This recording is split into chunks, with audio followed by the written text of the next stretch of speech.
Okay, guys, we are live. So for those listening at home, welcome to the Live from the Sword Coast podcast. My name is Kevin Madison, and I will be your friendly dungeon master this morning, this afternoon, this evening, wherever this finds you. Today, we are going to be playing a one-shot, playing Jeff Talanian's very awesome Astonishing Swordsmen and Sorcerers of Hyperborea. And with me are the stars of today's session, which we're calling Behind the Waterfall. And those people are, I'll go through the order I got you guys on the screen here. Tell us who you are, who you're playing, and how long you expect the character to last. So, first up is John. Alrighty, I am completely new to this, so forgive all my fumbles. I am playing Velikatos, a shaman from the wilds of elsewhere. And depending on how brazen he gets, he might die very quickly. Nice. Next up is Bodo. Hello, I'm Bodo. I'm playing a bard, and I hope that my inspiring allies will help you to survive a little bit longer. Counting on it. And next up is Hobbs. Hey, I'm Jason Hobbs, and I'm playing Gregor, a common huntsman. He's interested in continuing the huntsman tradition, seeking daring do, and dominating impossible game. Nice. And last but not least is Brandon. Hi, I'm playing. My name's Brandon. I'm playing Queequeg, an Eskimo witch, and given these hit points, I'm looking probably 20 minutes. Yeah, nice. All right. So, for those listening at home, we've got a couple of folks who are playing Astonishing Swordsmen and Sorcerers of Hyperborea for the first time. So we will. I will do my best to be as gentle as possible, by which I mean kill you painlessly rather than make it drag out. So. So for the what I call it, as I mentioned offline before we went live, we've spent the morning creating characters, or the first hour of our session creating characters. So everyone's got their character. You also all start with a point of astonishing fortune. So you again, you can spend this point to re-roll a dice roll to automatically succeed on a saving throw that you failed, to edit a scene, or to not die. So if something happens that would kill you, you can just spend the point and we'll edit the fiction to keep your character alive. The setting for this adventure is going to be Tula. This is taking place in the same setting as our regular ongoing campaign 2. But let's start with a cutscene. So what we see to start with, guys, is a scene all too familiar to Jason. It is, of course, the trackless Borean tundra that makes up much of Thule. So you guys, the four of you, have come to Thule with the hope of riches and influence, or whatever. Like there's whatever that would have brought your brave sellswords to set sail to this strange and unknown land and join the other brave adventurers who are trying to, forge a place in this new land, or steal riches so they can go back to their homes. You guys first came to the city of Thuleborg, and this is Thuleborg. This is a settlement built on an older abandoned settlement. This is Thuleborg is under the control of this one Viking thrall, or not thrall, Viking thane, who basically has let a bunch of other groups come in. It's kind of like a boom town where there's a bunch of different competing interests. There's the Necromancers of Ix here. There's the Cromarian, the Thieves Guild from Cromarium, the grandest city in Hyperborea. There are secret cults. There are second sons of nobles who have come here to try and claim land for themselves. And you can decide for yourself sort of what it was that brought you here. What we see as our opening scene is there are a quartet of heroes that have been making their way along this coastline. The coastline is a bleak and desolate coastline. It has only that scrub tundra, no trees, no sign of civilization. And you guys are on the top of these fairly high cliffs. The coastline of Thule kind of has like stony, rocky beaches that have these cold, dark waters that wash up on them. And then they go to these high sweeping cliffs, kind of like dark gray granite cliffs that then end with this trackless miles of tundra. And the four of you are traveling along on this on foot. And you guys reach this point where there is a kind of a break in this. There's a bit of not a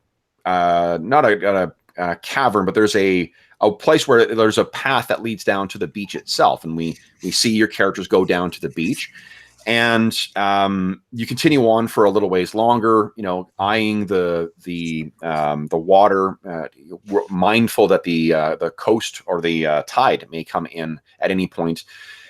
And as you're making your way along, your heroes can hear, the massive sweeping cliffs on your left. You reach a point where there is this canyon that goes in, and you can see there is a small river that is, and river is being generous. It's really an oversized stream that flows from down the canyon and then out into the surf. You guys turn and make your way down this, and after walking for about 20 minutes, the overcast sky as well, it leads very, very little light. It seems that it's almost always overcast in Thule. So there's this diffuse grayish light that is lighting your way, but in the midst of this canyon, it's casting even darker shadows. And as you're making your way along, you're hearing the sound of roaring as you make your way along here. And when you get to near the end of the canyon, what you can see is that it ends in kind of a box shape with a pool at the bottom of this massive cascading waterfall. And the waterfall is coming from the peak of this. It's where the stream reaches this rent in the earth, and it comes tumbling down. It's all this white wall, and there's the roar of the water hitting the surface. One of you, let's see here. Everyone, let's get some dice rolling. Everyone, give me a D6 roll, please.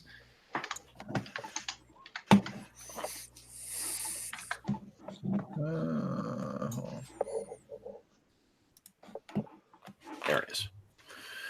Okay. So Quick, it looks like you were the most paying the most attention. You look over to the far side of the of this like creek, and you can see that there is what you expected, which is a path that actually leads up to the side on the right side, and then up to where the waterfall is. And you sort of stop and you get the attention of one of your allies, and you point up. And I'll say Gregor, because Gregor is sort of probably the one who's taking point on this. Gregor, you look up and you can see it, and you nod knowingly, like, okay.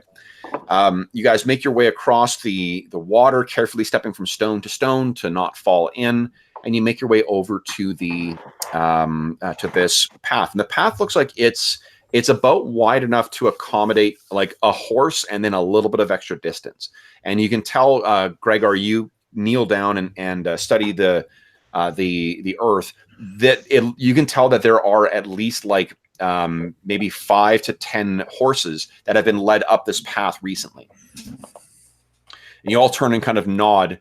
And let's see here. I think Queequeg, you then reach in your overstuffed backpack, and you pull out this this leather scroll and or scroll case, and you pop it open, you pull it out, and you know that there is in here a secret word in Hyperborean that you will speak that will move the waterfall aside. Bad magic. Oh, cool. Now, let's cut back. So we flash back to 2 days earlier. And what we see is you guys all sitting around this smoke-filled tavern. There's a mixture of faces from all across Hyperborea. There are dusky-skinned Ixians. There are there's one actually, pale, tall Hyperborean. There are some wild, red-haired Celts. And we also see you four sitting at a table with a Viking, a Norseman. He's probably in his like late 40s. He has that sort of like, there's little scars and whatnot across his face that tell you that this is someone who has known a life of violence. But he's dressed like more of a seneschal than a warrior at this point. He has chainmail armor on, but it's really, you can tell from how nice and shiny it is that it's really for show, not for or at least this suit has not seen combat. And what he says is, he leans in sort of furtively, and there's the conversations going around. You guys, there's the noise at the tavern, and he says that I've was told by Thend that you are dependable. Do I have that? Do I have that right? If you pay enough money. There will be pay. There will be riches, more than you, and he sort of does an up and down to see what you're wearing, more than you are used to, my friend. Oh, that okay. I will see you if you really can pay that much. Velocrux just raises an eyebrow and says, "I was a candle maker. A lot is more than what I know." No doubt. Down the coast, there is a complex, a hideout used by those who oppose our goals. What we need it's a simple task. Within there is a ledger, a brass-bound ledger. We need you to recover that, and to deal with whatever else might be in there. Expect resistance. So kill stuff. I will not presume to tell you how best to perform your task. I would trust that you will show the judgment that you need. Do we know who this seneschal, this Norseman seneschal is? I think that he is. Let's see here. Yeah, the way, so he is either from one of the. Let me tell you here. So in my Thule campaign, guys, I use reputation rules. So there's a bunch of different factions that you can play with. This guy's not telling you who he is with, but just given his ethnicity, he's either with the House of Thurmond, who is the Viking clan and the ruler of Thuleborg, possibly Rangvald the Trout, who is the sort of like mysterious magical seneschal who it's said is the true architect behind Thuleborg. He may also be a representative of the Thulean Commerce League, which is a group of wealthy merchants, just giving how rich this guy looks. And much less likely is he could be an agent for Fang's fleet, which is a band of roving pirates and raiders who prey on cargo ships and communities around Thule, named for Vidar the Fang, the feared chieftain of these bloody warriors. So, considering that, would we possibly know who? Because he said those who oppose him. Do we know who any of the people opposing any of these people are? Or not? Oh yeah, like all these factions have, they all have enemies. They all want to try and outdo one another. It's assumed that the interests of Rangvald the Trout and the House of Thormund tend to align, but Rangvald the Trout is he's an extremely mysterious character. Like he asks people to do things. He seems to know things about Thule that others don't. So Thurmond is the House of Thurmond, named for I think it's Thurmond Twobeards, Foxbeard. Thane Thurmond Foxbeard is the ruler of Thule, or Thuleborg at least. And yeah, so I mean, for who could oppose them, who knows? There are a bunch of opposing factions that have been welcomed into Thuleborg as well. There was a Lemurian Tong called the I think it's the Black Lotus Tong. They're enemies of the guild, which is a thieves guild from Cromarium. But it's by Thurmond seems to be playing the game of letting these things, like playing them one against each other. So of course if they could seize control of this would be an enormous boon to whoever their patrons are. So it's not it's not unusual for him to not let you know, but depending on who is in there, like whoever you find in this location, that might tell you who the patron might be, who this guy might work for. Okay. What he says is that we have found a way. The complex that that they're using was not built by them. It is a legacy of the predecessors, the people who were in Thule before. But we have found we have a way for you to access it. And he sort of is playing, with this scroll in his scroll case in his hands.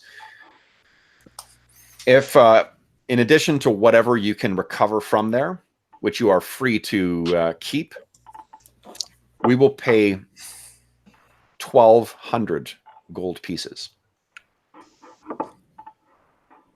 That's a lot of Buy gold. you can buy me a whole femur. Yeah. For What say everyone or a scoop? 12 in total. You can choose to split that amongst yourselves how you deem fit. What is it in reindeer? In reindeer? In reindeer, yeah. That would be. That's Depends the on your term price she of reindeer. thinks. That's how she thinks. Yeah, we can assume that 1,200 is a lot. Like, yeah, if you compare reindeer. Awesome. Yeah, lots of reindeer, exactly. Yes. So, what say you? Yeah, we will. If it's dangerous, I'm in. What do you think? Okay. No way. He's paying us too much for too little. We'll all die. We've all got to die sometime. I'm just kidding. We want to play a different adventure. That's less Dungeons and Dragons and more like, saving for retirement and, Oh God. Okay, so what I'm assuming that everyone is on board with that, Tathan? Yeah. Yep. So he slips the scroll case across, and I'm picturing Queequeg, you grab the casing. He says, "Speak this word, and it will allow entrance. But take care. I cannot predict what we will find inside. Whatever else lurks within is yours for the taking. But the ledger." The brass-bound ledger, and he's still got his hand on the leather scroll case. That is ours. And he sort of studies, each of you makes eye contact to make sure he's making his point. And then when he sees any recognition on you or the recognition on your face, he lets go of the scroll case. And he says, what's his name? Tell Nude when it's done and word will get to me. And he gestures to the guy. So Nude, the guy who created that map that you saw, he actually runs a bar in Thuleborg. He was stranded on Thule for 10 years. And that's where he created that map from him wandering across Thule trying to find his way home. The last survivor of the first ship to reach Thule. Okay, so then we will cut back to that scene. So guys, that's what you're expecting, that there is we can also, if you've got any other questions about what to expect here or you want to ask him, we can do that and assume that happened in the flashback. Mm-hmm. But otherwise, this is what we will do. Is let me get my my dragon token, and let me get you to the map that you guys do. So here's where we find ourselves, guys, and I believe, does everyone have sight? Everyone can see? Yes. Don't think we have any blind people. Okay. So here we go. I'm just going to put you guys at the base of this path down here. Okay. So, guys, that is the trail. Each of these squares is 10 feet, not 5. Okay. Okay. So you can picture we're now at the bottom of the pool. You have had 2 days of travel across Thule. Let's see, it's been eventful or uneventful.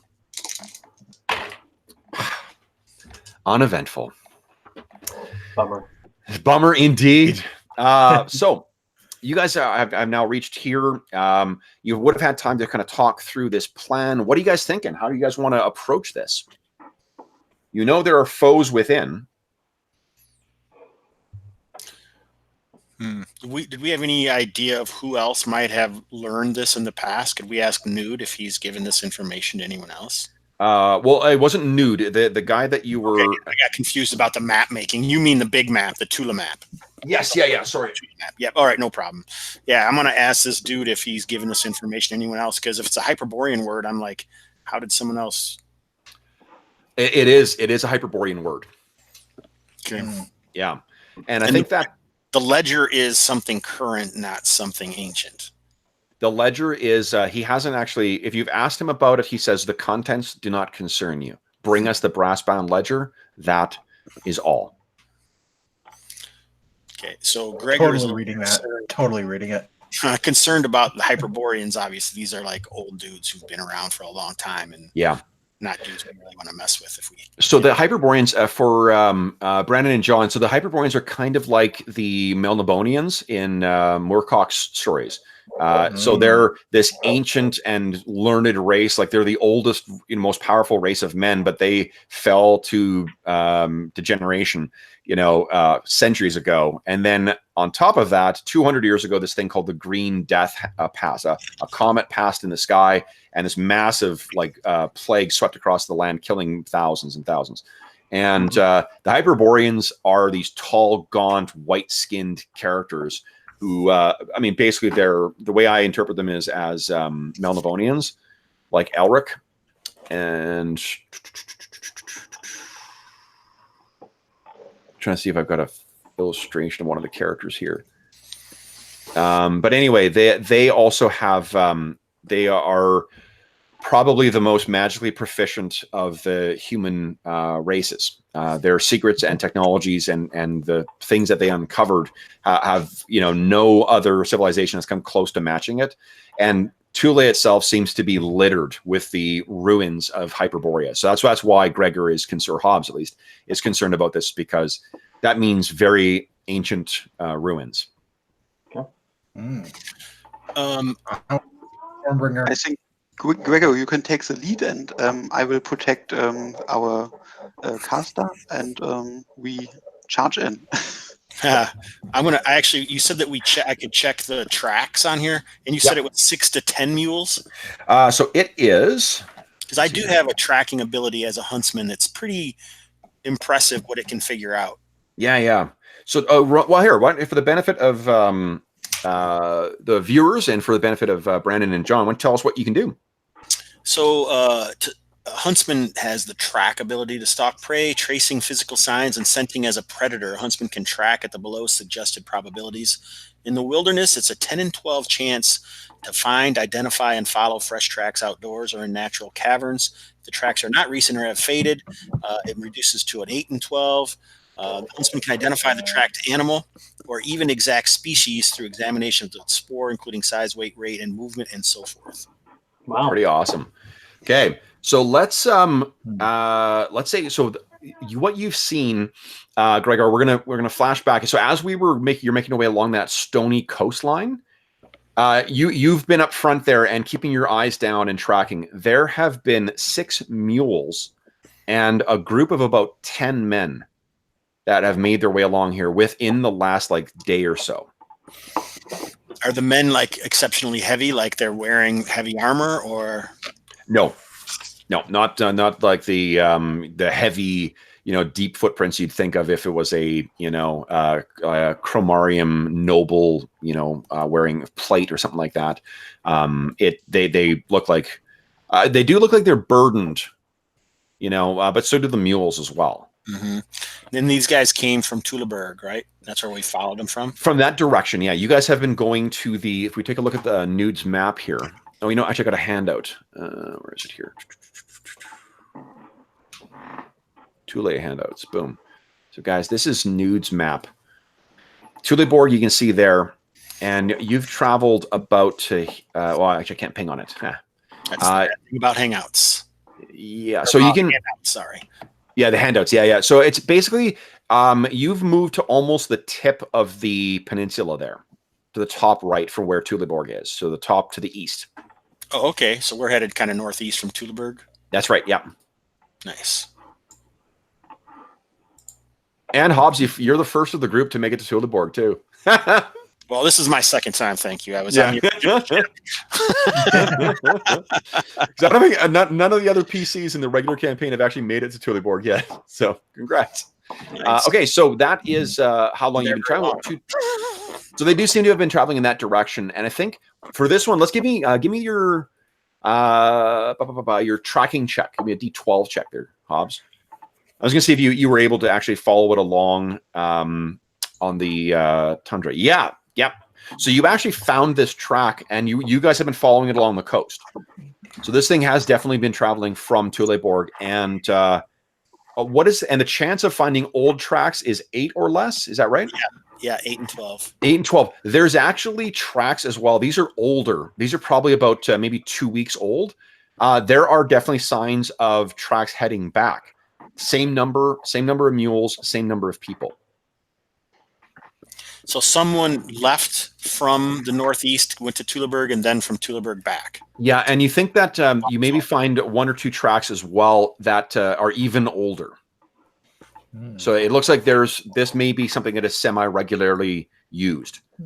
People going back and forth from whatever this hideout is, and then back to Thuleborg.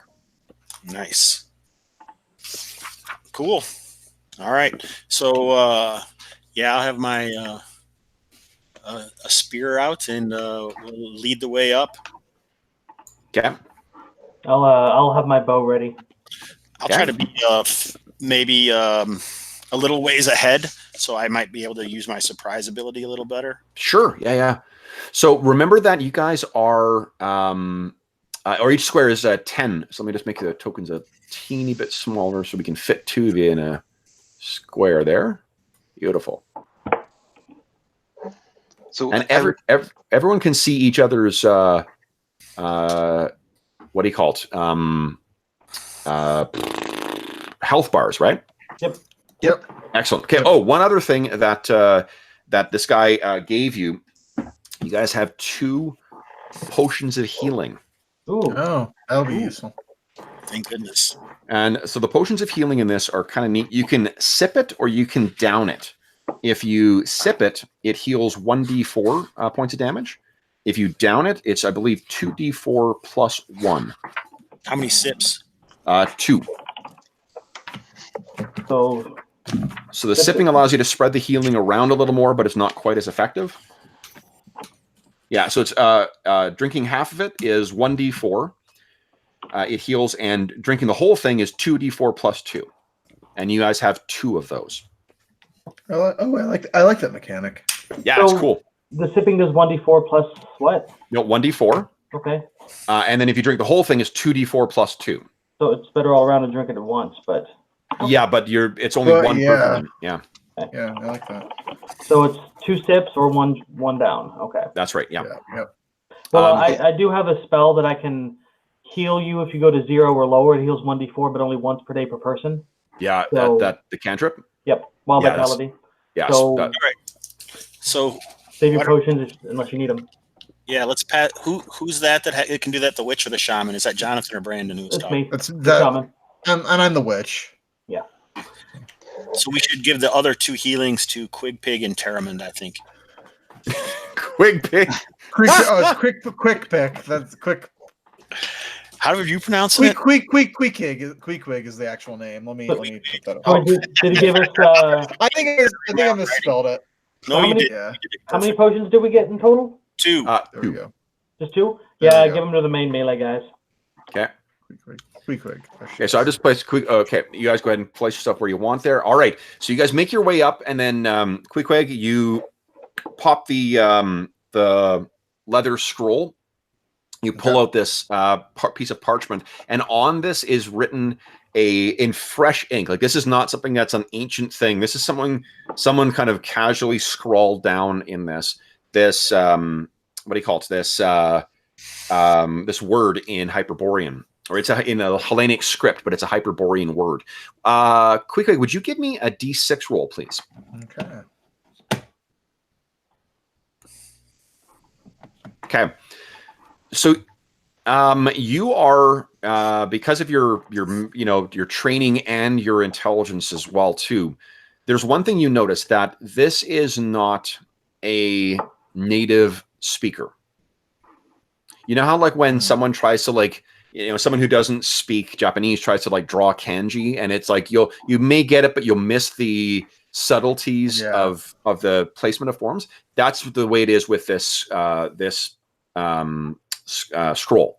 It is the correct word, but you can tell that it's a bit of an uncomfortable hand that's written it. Be like if I wrote it. Yeah, exactly. Yeah. Exactly.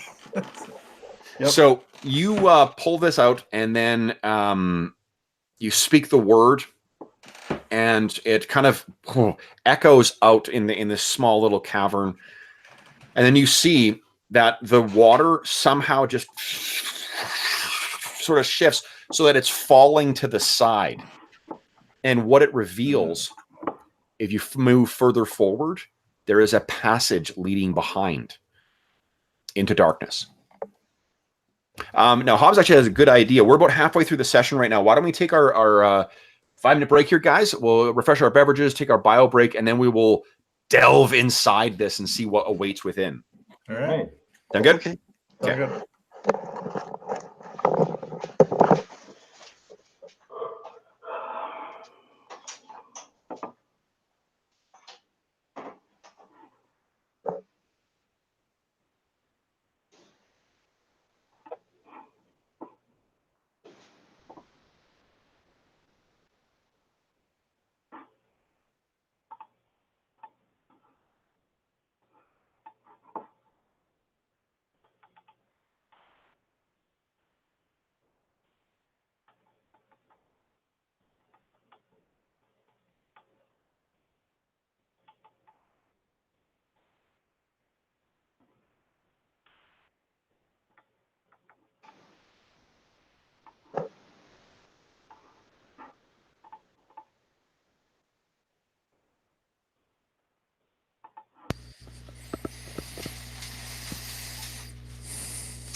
Did everyone take a bio break?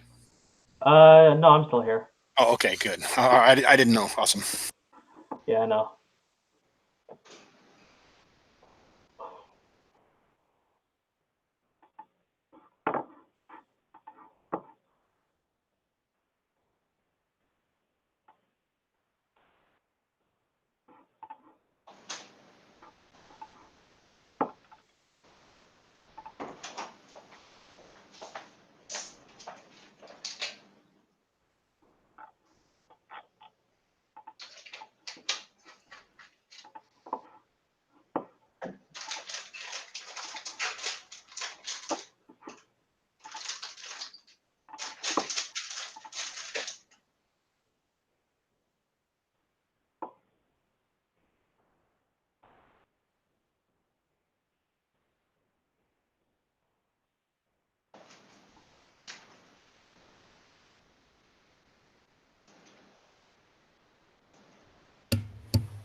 Okay. Oh my goodness. Yep. This seems pretty cool. It's it's a really, really great game. Like to be honest, I think it's my favorite game to run right now. I just there's so many little tweaks about it. The more I run it, the more we play, the more I'm like, oh, like that's a great little innovation. That's a great little innovation. Yeah, it kind of goes back to the roots when I played second edition D&D. Totally, yeah. It's pretty cool. I'd personally like a more customization of 3.5, but you've got to really be on your game to play that, though. Yeah, and it's you know what, like there's always a trade-off too. Like you don't get the speed of play and the simplicity of play with complexity, right? Like you just, and that also means that you're not getting that level of customization. But the trade-off with that is that the pace of play is affected. I love the version of D&D that I've run the most is 4th. I ran more 4th edition than I've run any other edition of D&D. And I had a fucking blast. I would never run it again because it's just too. But for the time, like the level of tactical depth and whatnot in that game was so much fun. But I never played 4th, and I missed the whole thing, and I kind of wish I could go back and actually play it at some point. Just I opted out of 4th. Yeah, it's a different. The thing that was fun about it at the time is that like I come from a tabletop, wargaming kind of background too. Yeah. So like, I love BattleTech. I'll play BattleTech at a drop of a fucking hat, and it had that level of tactical depth to it. Mm-hmm. The trouble is that every single encounter had that level of tactical depth. So like, if you had a session that had like 4 or 5 combat encounters, that's 9 hours. Oh man. Yeah, that's what you're doing for 9 hours. Because they're fun. They're really fucking fun. There's lots of cool shit you do through it, but they take for fucking ever. So anyway, so you are approaching up this path that now has been revealed. Once Hobbs get back, we'll let Gregor take the lead and move himself forward. I have a question. How long does it take it to switch from a bow to a shield and a bastard sword? So it depends on what you're doing. If you're stowing the weapons, like if you're stowing your bow and then you're drawing the things, that's 2 separate actions. If you're dropping your bow and drawing the your weapons, that I'll say is just and you're drawing 2 things, that's an action. Drawing just one thing you can do as part of your move. So like if you're just using one thing, let me make sure everyone's got. I'm just gonna change the permissions. This affects the. There we go. The dynamic lighting. While I'm waiting for Hobbs to get back. So does that answer your question, Bodo? Yes. So I need 2 actions to draw a bastard sword and a shield if I had a bow equipped.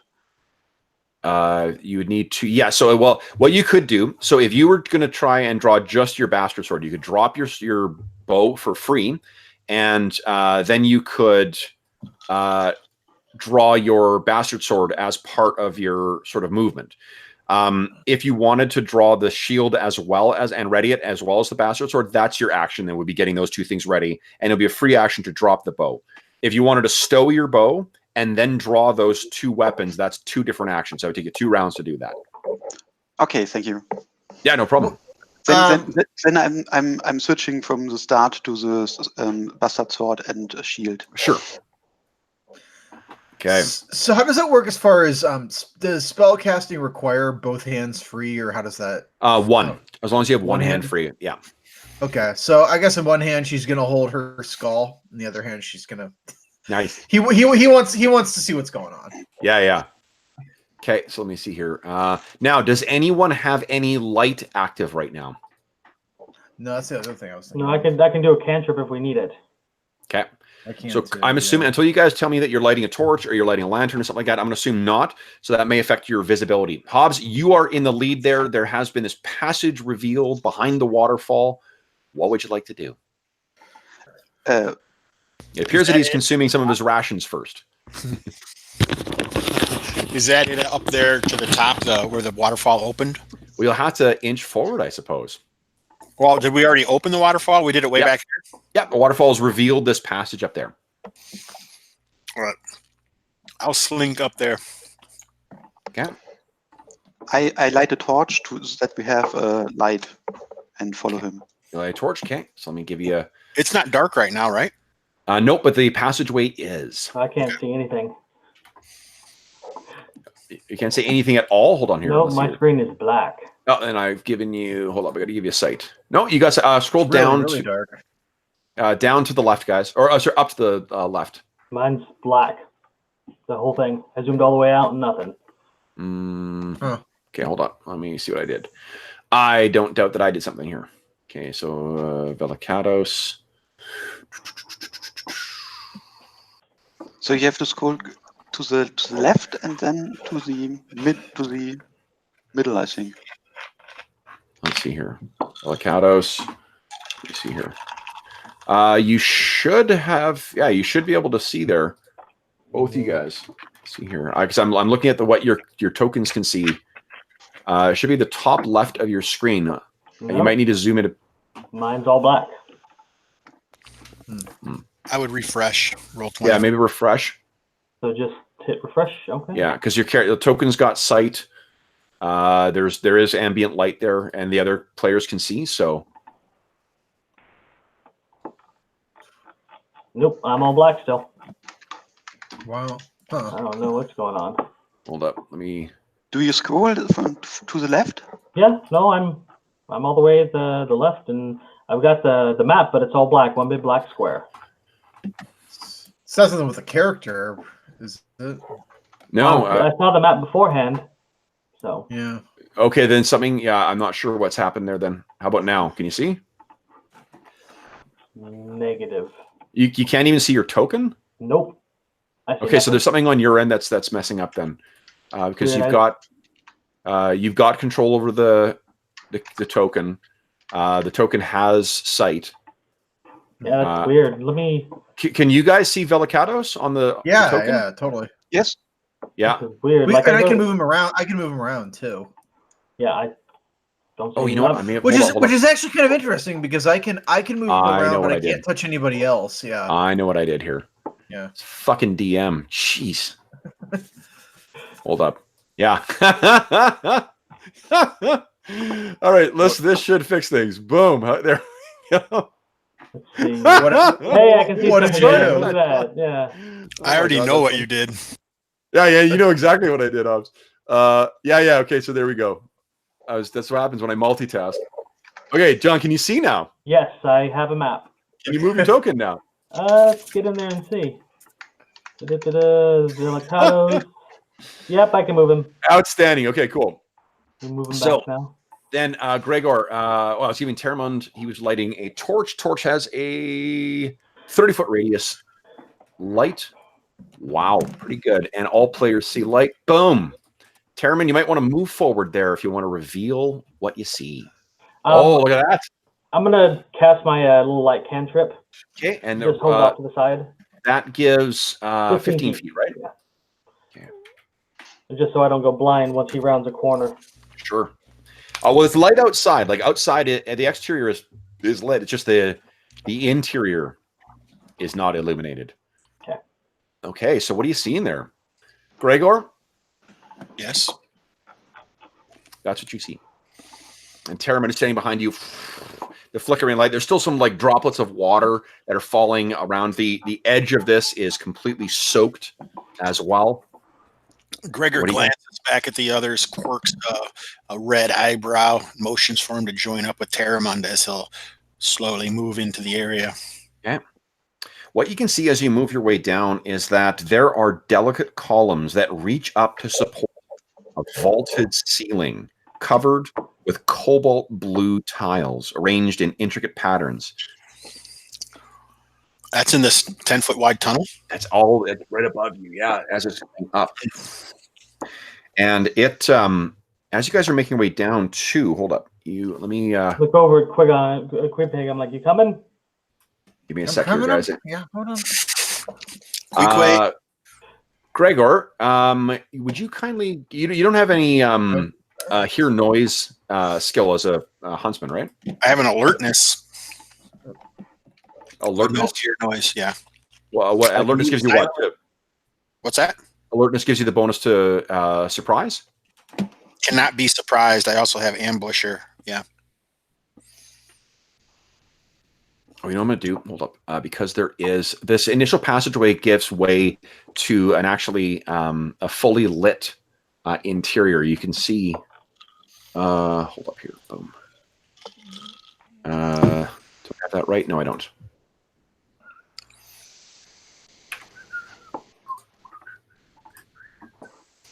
Okay. Yeah, there we go. So there is a small, as you're making your way in there, Gregor, you can see that there at the far end, there is a like a campfire or a fire burning, and you can hear people speaking. And it sounds like casual conversation. I'm going to ask the people to be quiet, and I will use my hide and move silent skill. Yeah, go ahead and give me. I think for hide. Clarification, not the people that you hear talking. That you're not telling them to be quiet, right? Yeah. Be quiet. I will switch to the bastard sword and put down my torch. Okay. So, Gregor, kindly give me a. Let's see here. Give me move silent check, please. That's not good. It's not good. What's your skill? Page 23, table 11. Maybe it's on. Hold it. Let me see my other character sheet. Might be on here. There it is. Move silent 5 and 12. 5 out of 12. Okay, so you're making your way along, and then they're potentially going to hear you. So let me just put down what you see there, because they're going to come around the corner. Oh, and they're giant. They're giants. Hey. Maybe not. Hold on. Okay, hold on. There are, holy shit, 36 of them. My goodness. That seems like a lot. No, I'm kidding. All right, so now because of the sound of the water and because they were distracted, I am going to give them a penalty here. But what you see, and this is not reflective of paste, boom, of both of them, but this is sort of a sense of how they, how they are dressed, guys.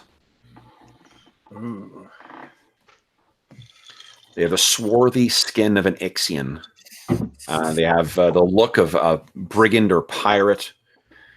Okay, so things are about to get combative. So first thing we need to do is determine surprise. So whether or not these are, what do you call it? So whether or not they get to act this turn, because of the circumstances, they'd get a penalty. So they're going to be surprised on a 3 or less on a D6, and they are surprised. So you guys have the drop on them, even though you failed your move silently. Let's see if you guys are surprised. So let's see. Why don't we do this? Brandon, you're going to be rolling initiative. John, you're starting with surprise. So normally surprise is a 1 or 2 on a D6, but because you have your very eagle-eyed huntsman, you're actually only surprised on a 1.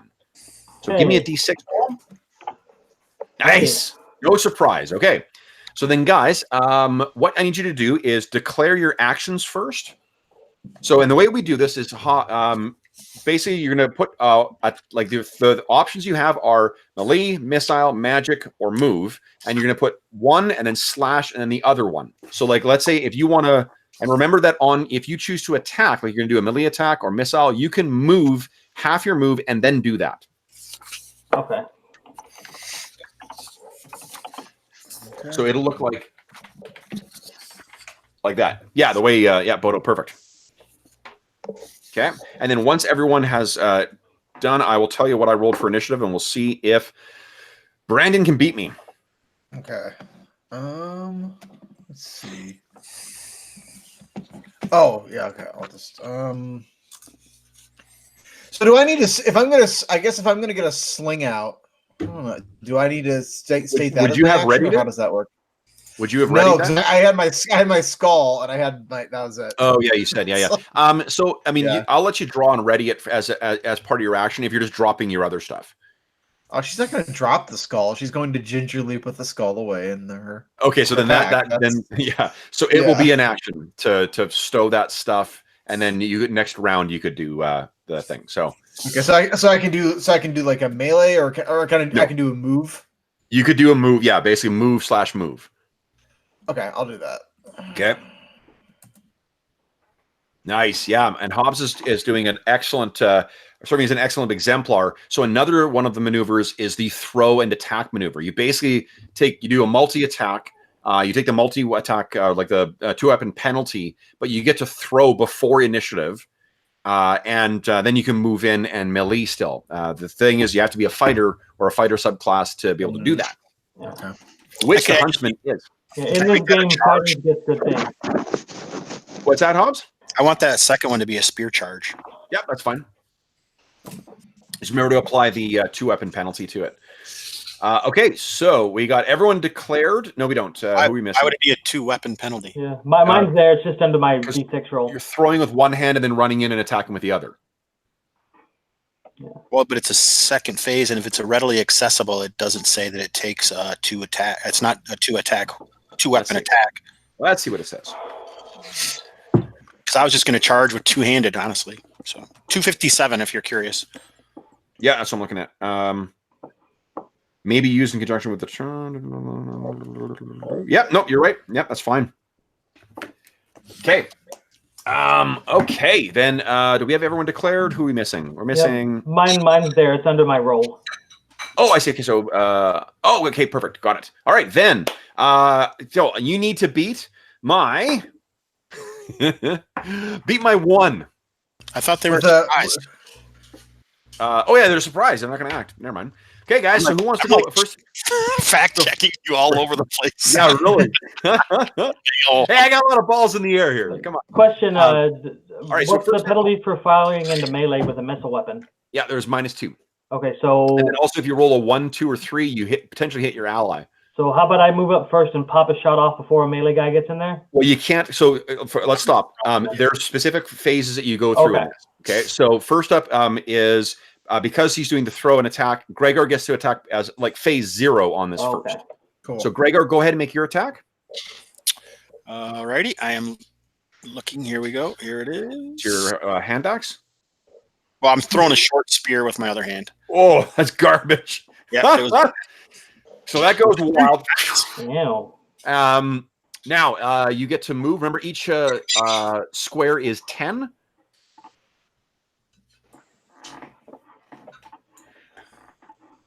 Okay. Do you have 20? Your move is a 40, right? yes, sir. Yeah, so you're good to go. Okay, so you go racing in. Go ahead and make your attack roll. Wow. Okay. So that should actually be. Oh, what did I roll? Uh, Well, I rolled an 18. So on a charge, that's like quadruple damage or something. Yeah. Let's see here. The charge is under. Here we go. Charge tag, double move. A running attack made by a man with a melee weapon.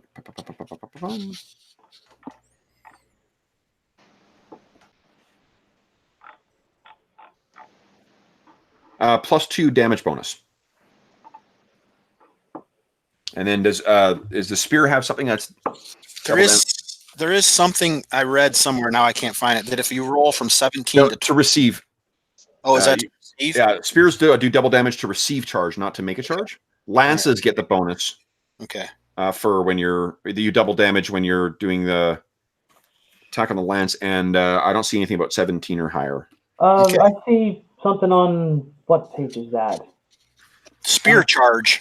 257. Yeah, spirit charge. Spear charge right above throw and attack. It's Okay, here we go. Scores a natural 17 to 20 attack roll. Qualifies as a hit.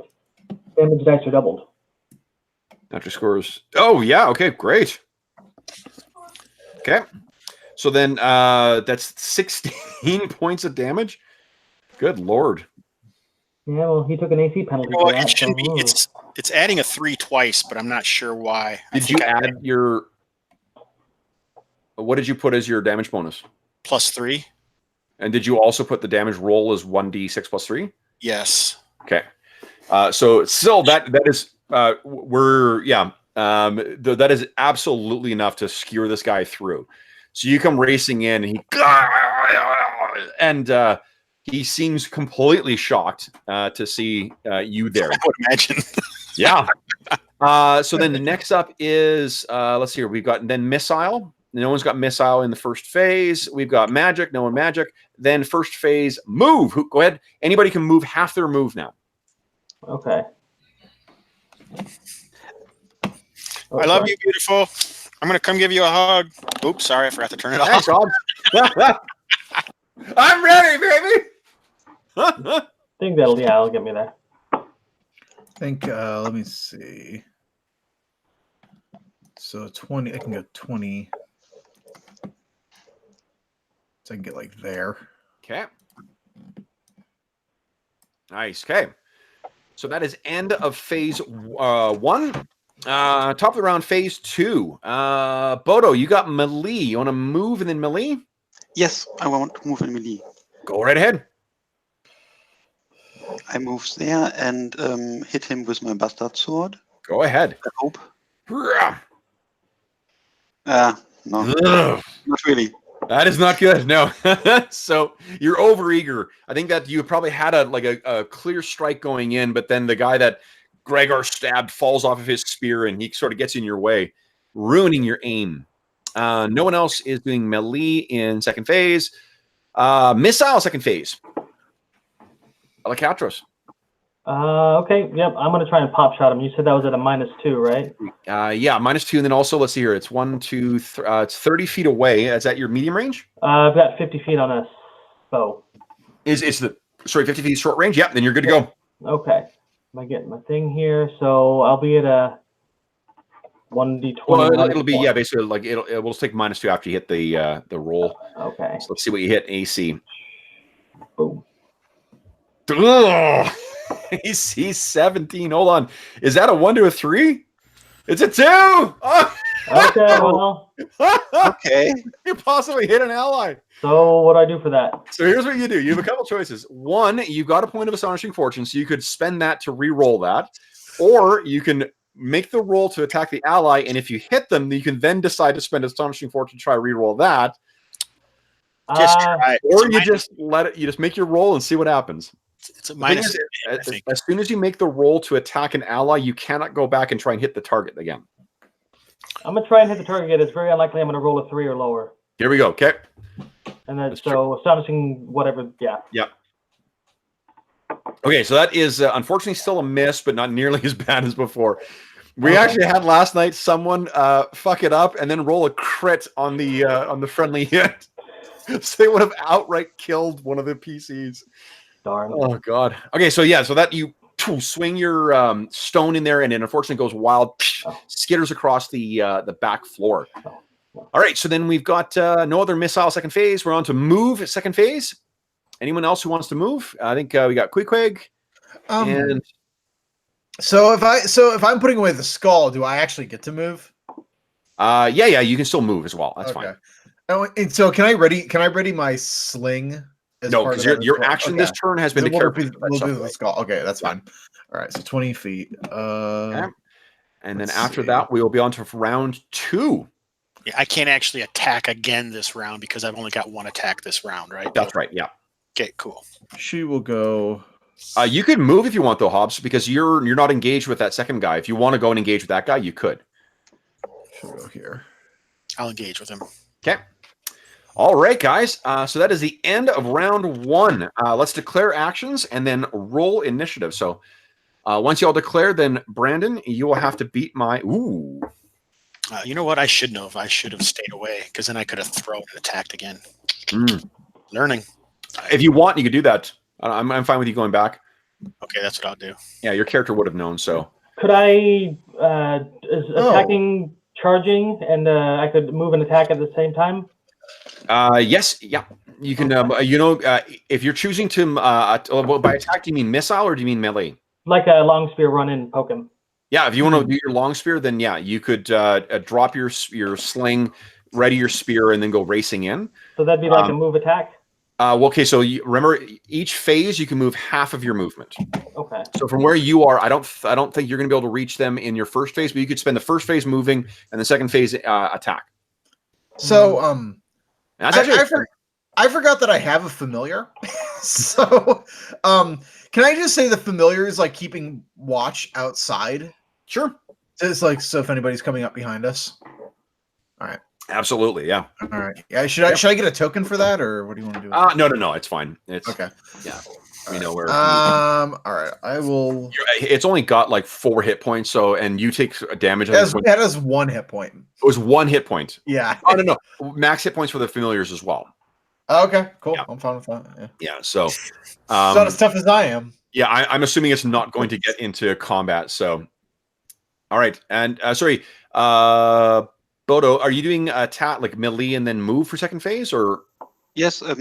Yeah. Detect moves. Sorry. Yeah. Yeah. Okay. And remember, guys, make sure you're making a distinction between melee and missile. So if you're doing a melee attack, make sure you're putting melee because they happen on different phases. Okay. Yeah. So I mean, they don't need to retype it. I imagine you know in your mind just for next round. Okay. So now, Brandon, beat my 3. Ooh, get magic out now. Well, cantrip, but with a D6, right? Nice. Yes. Yeah. Okay. You guys are up first. So first up, and because this is round 2, Hobbs, I believe you have 2 attacks with your spear, don't you? Yeah, and I was just wondering, I can't really have a spear ready for a throw and attack, can I? Is it a one-handed weapon?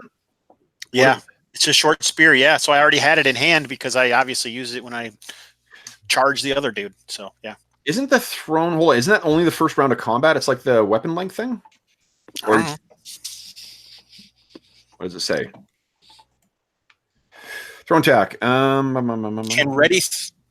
Hand ready can throw before phase 1. So it's not only the first round of combat. It's just okay. Do you have? Yeah, no. So that can be used every round.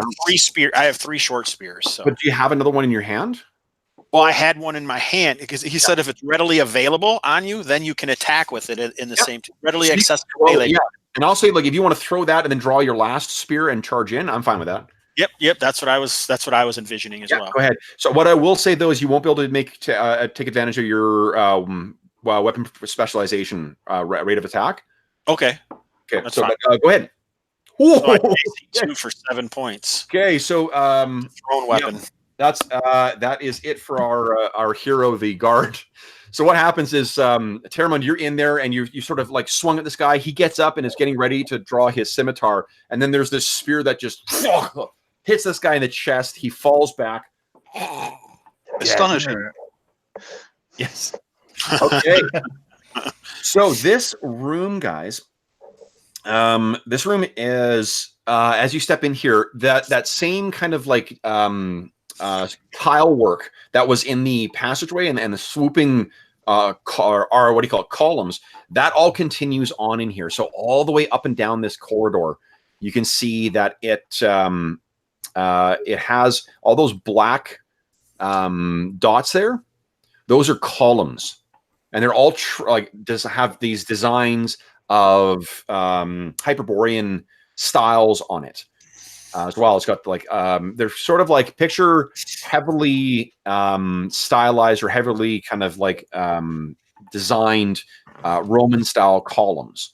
That's what's going up here, and then at the top of them there's that ceiling that's full of all these tiny little stones of azure blue that catches the firelight of the campfire and kind of dances. What you can see as obvious exits from here, right here, there's a set of doors. And Gregor, you can see that there are along the floor here, this beautiful, once beautiful, I should say, tiled floor. There are the markings of muddy footprints of mules moving their way into here. Is there a light source everywhere, or do we need the torch again? No, it's just there is a bonfire burning right in front of you. Okay. And you can't tell because it's lit in here. You can't tell whether it's lit in the other rooms, but there is also a door up here and a door down here. Are these are these empty columns, or what are they used? Those are actually basically like braziers that are completely empty. The bonfire itself is burning in the center of this ancient brass brazier set into the floor. All right, so Gregor retrieves his spears and cleans them, and obviously I did. Ethak was hairy teeth, Ixians. I hate Ixians. Look around. I'll guard the door. Okay. So I'll move over here to where the mules went in and see if I can make sure that all the mules went in here or if they went somewhere else or something. There is on the ground as well. There's 8 silver pieces, and let's see here. And 20 copper pieces, and there's a set of dice on the ground. It looks like that they were playing at dice instead of watching. I would do the discern noise on the door. I have a 4 and a 12. Yeah. Okay. So go ahead and make a D12 roll, please. Let's see what you can pick up in there. Oh no. So it's a pretty thick door. I think you can hear the sounds of there's a sound of something moving in there, but you can't quite make out what it actually is. So you listen at the door, Theramund.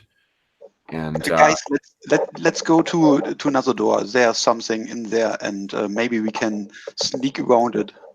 Yeah. okay. What do you think? We agree. Okay. Why don't you guys search around, like see if there's anything in the brazier or any of this silver inlay can get taken out for treasure or something. Sure. Yeah. Yeah. Nothing apart from. I mean, this. I'm going to guard this door in case anyone comes out. If you guys want to go listen to other doors or something. I'm gonna go up here. Okay. Yeah, I come with you, and Yeah. You want to listen? Yeah. I will do discern noise again. Maybe I'm not. And Okay. Oh, Okay. something must happen with my ears in the fight. Hold up. well, with the power of the dynamic lighting situation, maybe you won't need the ears. I think that's nothing in there. So Nothing in there? Yeah. Sorry. I'm gonna- It suddenly disappeared because I forgot to put the door on there. I'm gonna motion to like ready our weapons, and then the idea is I want to knock on the door, and then we just get to the side. So if anything comes through, we can stab and jink them. Okay. Good idea. Yeah. we call the other guys to us. Yeah, I don't know. Yeah, well, I didn't bother to do that, but I will. two of us should be able to take out somebody. Guys, I'll move halfway up there. Ready a missile weapon. Yeah. So, are you making yourselves? You're about 30 feet away from there right now, Velicatos. Are you moving any closer? Let's go about 20. Okay. So. What's the floor like in here? Floor is old tile. Okay. Yeah, like a marble tile kind of thing. Guigo, do you want to come? Oh, well, I was going with what Queequeg had said, is that they should just knock it on the door, and I was down here guarding, so I wouldn't be able to get up there in time unless you want me to, I guess. We could. Okay. I mean, we could use a guard down there too, if something else. Okay. Yeah. I'm cool with that in case something comes out of this door, because we know That's what right I'm there. thinking. So Yeah, and you're the one be the most qualified to take on one person by yourself. So. Okay. Okay, I have a cantrip where I can open doors without touching them. That's really cool. Should I use it? question. I mean, let's knock on the door and see if somebody comes through, and, Okay. and then maybe, yeah. Does anybody speak Ixian? I think I do. Actually. Yeah? That was one of my skills, I believe. Yeah, because I had like 5 bonus languages. So. Yeah. So you guys go up and you're knocking on the door. Yeah. Okay. Get to the side. You go up and bap, bap, bap, bap, bap, bap, bap, bap on the door and wait. No response. All right. You try again. Do your thing, Terramond. With your cantrip. I stand by the side of the door and snip with the finger, and the door will open if it's not locked somehow. Okay. Let's see here. And I pull my shield in front of me. Okay. Give me 2 seconds here, guys. I think knocking it was not the best idea. Yeah.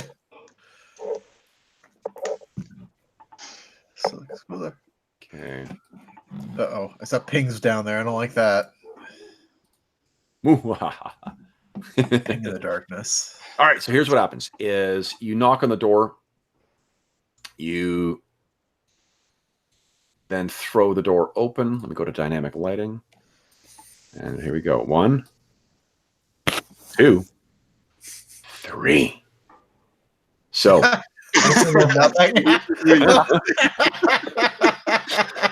what is that there are within there? Let me see here. You guys can. Oh, you might need to move around. I can't see anything. Yeah, you'll want to maybe poke around the corner. Yeah. Okay. Oh yeah, that's a lot of people. Okay, so what's piled in there, guys? All this markings right here. Those are all grapes, and here There are 4 of those guys who are sort of like stomping away at the on like a vat to make grape juice. It's like part of the venting process. They are surprised as well. So you step out. They seem completely oblivious of you, which may be why they weren't paying attention to the knocking on the door. Yeah. What do you call back? Velikatos and Gregor can't see what's in there. Mm-hmm. Like, what do you say? There are 4 men in there. Gregor, come up here. We need you. I signaled to Gregor. Oh shit! I was like, what? What's happening? We need a Gregor here. There are enemies to destroy. Do they see you? Shut the door. Did I like walk up, line up a shot, and shoot at one of them to get their attention? If you want to get their attention, absolutely. Well, hold on. I was thinking about casting spider climb and climbing and walking over them. If they're like stomping on the grapes, they're not going to look at me, and then just get behind them or something. You probably shouldn't do that. Okay, guys. So what if they have bows and arrows? Let's just put ourselves in the scene right now. So right now the door is open and you guys are having a conversation. Do you want to close the door or do you want to? Let's close the door. Yeah, then we can get in position and then I don't know, something. Do we really need them? Do we really need after you tell Gregor's what's up? Okay, do we need to go through this? Oh, you didn't shut the door yet, but we'll shut the door. Okay. I was talking to Kevin. Yeah, no, I was waiting to see if you guys were going to close it. Yeah. How big is the stack of grapes? It pretty sizable. Oh, so they couldn't even hardly see the door. No, because they're pretty high up. Oh, okay. Yeah, that's why. So I could easily have shot them. Yeah, why do we want to mess with these guys? Should we check out what else is going on? Like that's a good idea. Let's go door and then go check the south. Okay. I hate Ixians, so I mean, if you guys want to deal with these guys, I'm happy with that. But I mean, I hate Ixians. I'm gonna. If we're going to the south door, I'm gonna post my I'm gonna post my fox at this door to make sure. Okay. So if I know they come. Do you have a name for your fox? Yeah. What Foxy. is it? Foxy. Yeah. Name of every fox. Let's see. It is. Teebs. Teebs. Oh, nice. Okay. Teebs. Yeah. Teebs. Right. I'm gonna post Teebs at the door, then maybe head down to the south. Okay. What does the fox say? Yep. I'm glad you got it. It's common. You bringing it back to 2015 or 2013. It's like 2013 actually. Yeah, I'm old, so I do all this stupid things. going down here. Discern noise again. Maybe. The luck will finally turn. Maybe. Oh, yeah. My ears are broken. Okay. So again, you really can't hear anything within. What are you guys gonna do? Should I open it again and we have a look? Do you want me to come down there instead of waiting up here? I feel like if we have the same situation and they attack, yeah, let's just do that. You should come down here. Let's spread some blood. Okay, I do my cantrip and throw the door open. Hopefully, it's not dragon breath. Okay. So you grab the door, you cast it open. And that's what you see within. So this hall is actually very similar to the one that had the winemaking guys in them. It's luxuriously decorated with elaborate mosaics in a very kind of aggressive and occult style that is characteristic of the Hyperboreans. The columns are made of white alabaster, which rise to support the vaulted ceiling. Within here, though, and a little incongruous, is that this is stacked with provisions and household items. This appears to be like the pantry, or at least is being used as such. You can see at the far end of the hall, there is a doorway as well, right down there. So that appears to be all you can see right now. All right, let's check this. Let's take a look. Yeah. I'm gonna head in. Okay, so as you head in, you can see off to the left, there are 2 more doors. There's a door right here, and there's a door right here as well. Are there any? Is there any like? So it's a pantry. Is there any like apples or anything? Probably, yeah. All right, she takes a bite. Okay, she grabs. You know. Yeah. Okay. Throws the core in the fire over here. Okay. Which doors? I will try this again, and maybe I. Okay, here we go. Got to get lucky sometimes. No. No. So Okay. that was Nothing in there. yours is 4 or less, right? 4, yeah, I have. Yeah. The thing is, it's a little loud what's in there, so you can actually hear this like the sound of animals. Mules. So that means it wasn't the mules in the center chamber, and that's kind of what I thought that was. Or that leads to the center. This one might it's lead to north. the one up here. I guess I was. Should we take a look? I decided to start mapping, and so like I'm getting all my shit ready, and I'm not as prepared as I should. Sounds like a mule. Sounds like a mule. What is if the rest of us try to listen at doors? What would that be? Just Then I roll for you, and you do have a chance. Like you guys can anyone can look for secret doors. Anyone can look for traps. Anyone can look for things. Just that thieves and thief subclasses all have a much better chance of actually detecting. Sure. Okay, Yeah. then I go here and do it again, but yeah. So the difference is discern noise isn't just like picking up the sound; it's also identifying what it is. Like you guys, that's the difference. The way I interpret it between the rogue ones. Okay, so moving up to that center door there, Thermond. What you can, there's a couple things. For one, as you walk up to it, Queequeg, you can see that there is. It looks like there are some like chalk markings on the edge of this door, and stopping and studying this wooden door. It appears as if there may be some kind of enchantment on it. Oh, Might be trapped. don't Be touch careful. this is some kind of magic on the store. Maybe Mhm. we all step away, and then perhaps you do your trick, so we can at least. You want me to open it? The magic door? Yeah, why not? Well, if I were to rub the chalk out, would that destroy the enchantment? No, it may have been something that was used to actually to affect the enchantment, but it's not necessary to be in place. Sure. I think I'm curious. Okay, I would like to go to this door and see if we can go from there to another place. But open magic doors, you can do it, but I'm.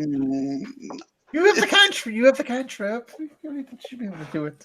Yeah, well. Okay. All right, fine. We go see the mules. Yeah, we see the mules, and I do my thing and open the door. Okay. So give me a sec here. So I need to do 2 things in here.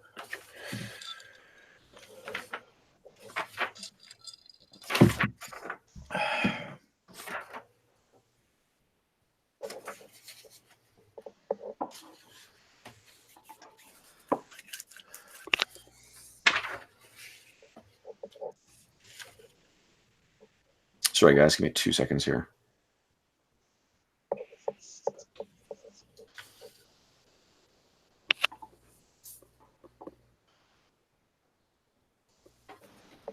Okay. Okay.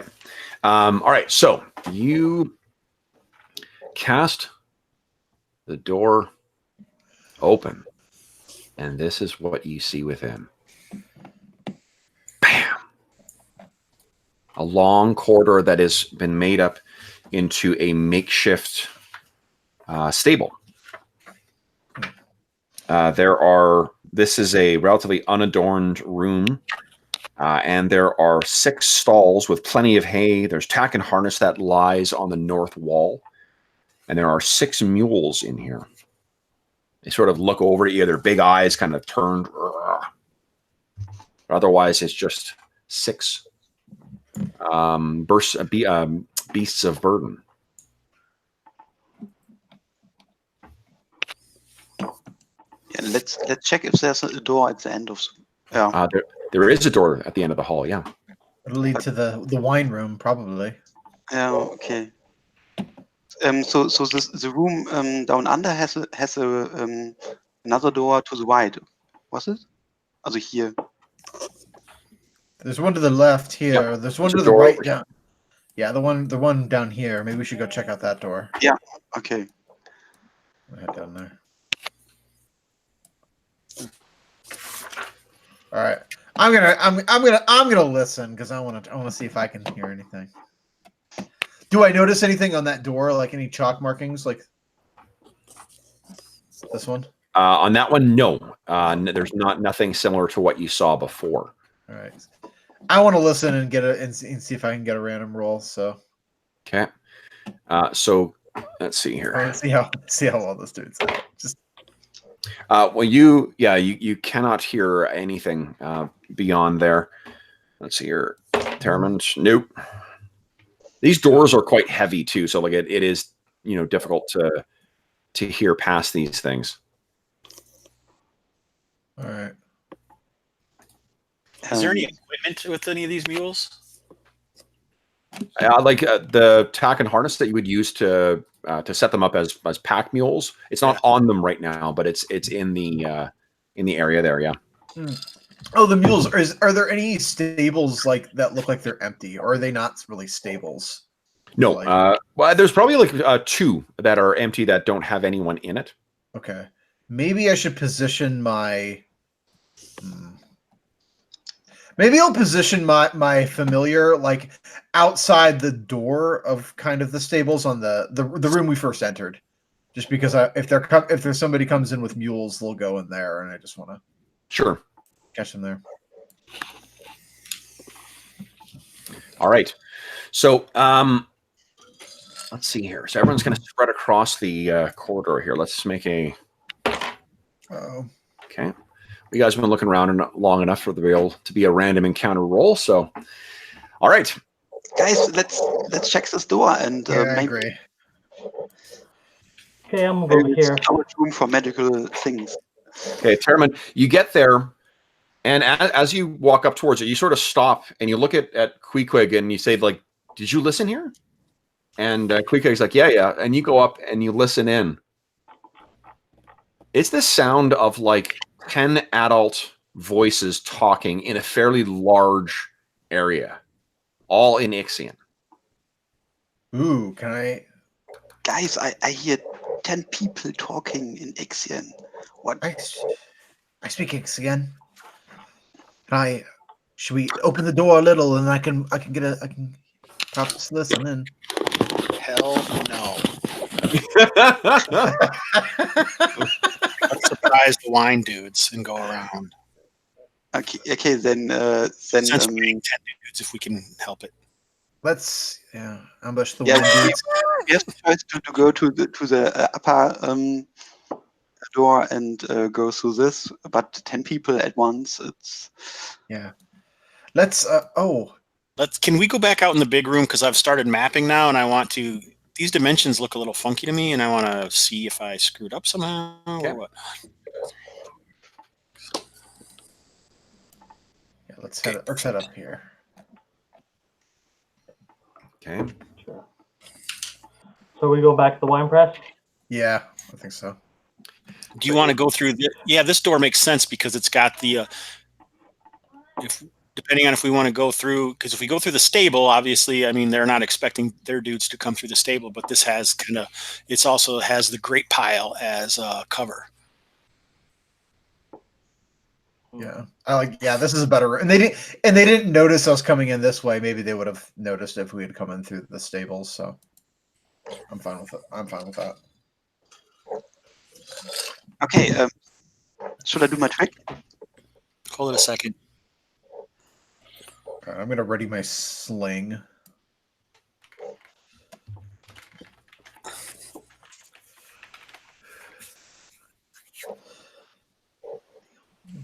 If you can do your trick and I can get in there and get hidden, we might be able to really get a very good drop on them. If this place seems like it's kind of, was it noisy in there? Were they like talking to each other while they were doing it too, or? Yeah, Tavern can tell you that it sounds like, in a similar way that those guys were hanging out at the campfire there.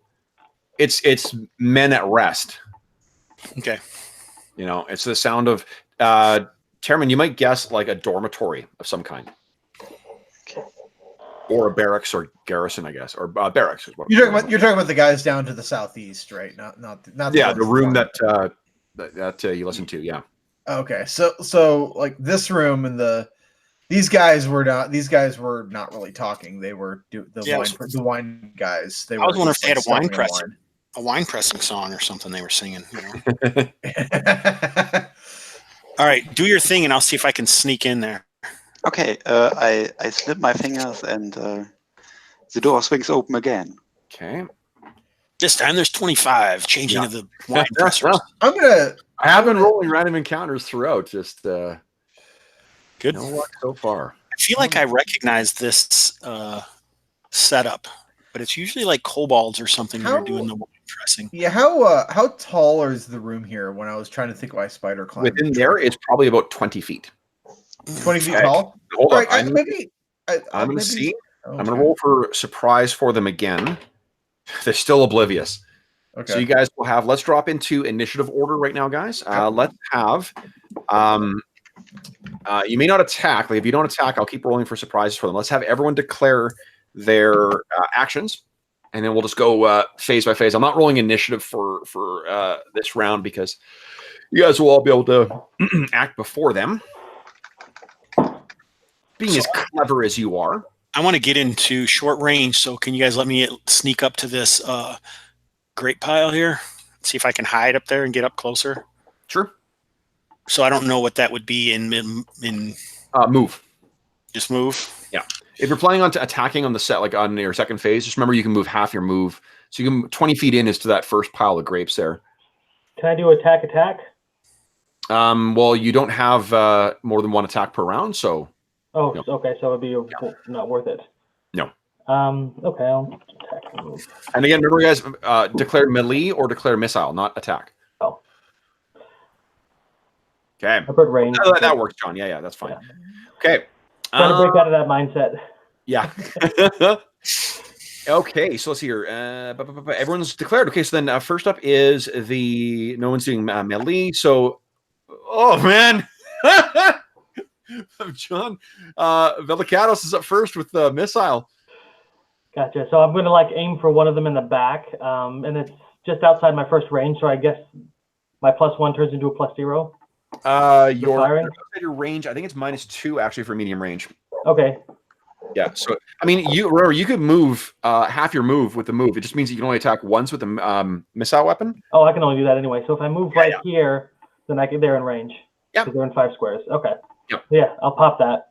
Okay. Okay, hopefully I hit one of them. Here we go. Nope. Well, it's a good thing well, I don't know if they're... Yeah, that was a 3. So it goes wild over them. Maybe they don't hear it. Yeah, we probably... they get in range, but... Okay, so that was a missile. Then we're going on to move. Oh, no, spell, magic.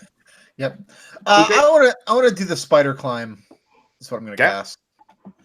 Yep. So now that has a duration of an hour. What does it look like as you manifest your spell? Ooh, yeah, I like the idea that there's the little tendrils, kind of like in the Tobey Maguire Spider-Man. You see the little hooks coming out of her hands if you could magnify on it, and then that's okay. So one thing I should mention as well: when you cast a spell, you cannot move the same round. Oh, so okay. You can move beforehand, but once you get the spell off, that sort of takes up all of your time. Yeah, gotcha. So, but you've got that now active. Yep. Then we're on to move for the first phase. Terramond and Gregor. I give Gregor the lead. I'm going to try and sneak up to here. Yep, no problem. You don't even need to roll. They're not paying attention right now. They're surprised, and you got cover there. So if you're ducking behind it, that's yeah, no worries. Now, Tavern, what do you want to do? I follow him and duck behind him. Okay, so you guys are now in cover. Okay, so what I will get, because both you guys have moved silently, right? Yes. Is anyone wearing? You guys are wearing leather armor or heavier? Studded leather. Studded. Leather. Yeah, it's okay. Don't worry. I'm not going to worry about making a roll. Okay, so then that is the end of phase 1. Top of phase 2, melee. Terramond. I wait for Gregor to. I was going to say, would I go first with my 0 phase, throw an attack? Oh, sorry. Ed, were you intending on throwing? Okay, so that throw, remember, that was 0 phase action. So that means it happens before phase 1. So you would have had to open with that. You can't. It's a 0 phase on the second phase, right? Can't I do it on the second phase? I don't think so. I think it's the opening phase. That's the whole reason it's a 0 or phase. on phase 2 within a full move. Okay, yep, that's fine. Go ahead and make your attack roll. Because it's 0 phases, because you could actually go first. You know what I'm saying? Yep. But I'm choosing to do it this way so I can go. Oh, my character sheet disappeared. Sorry. Here he is. Okay, go ahead. I'm looking. Here we go. You're going to get sick of this, dude. You're going to be like, this is the worst thing ever. Why did anyone ever find out how to do this? All right. Well, that is not going to hit. Okay. You do have a point of astonishing fortune if you choose. Nah. So you throw up. That goes wild as well, and then you can move as well. And then I can attack. You can. They're going to get. They do have height, so I'm going to give them a bonus to their AC. Okay. So go ahead and make your attack roll. Oh, nice. Let's give us an opportunity to talk about crits. So give me a 6 roll. Let's see what your crit result So this is that charge, that spear charge. So it does the... Right. We're still going to roll your crit as well, though. Okay. And it's a D6, right? Yeah.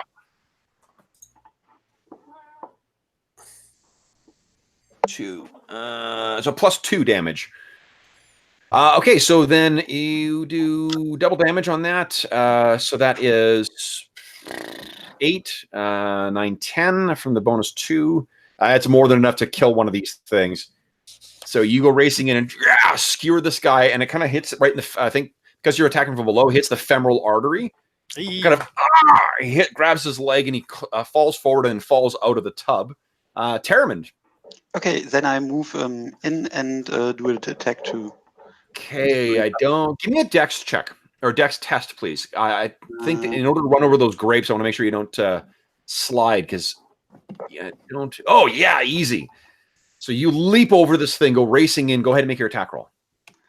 Okay. That is not going to hit. Okay.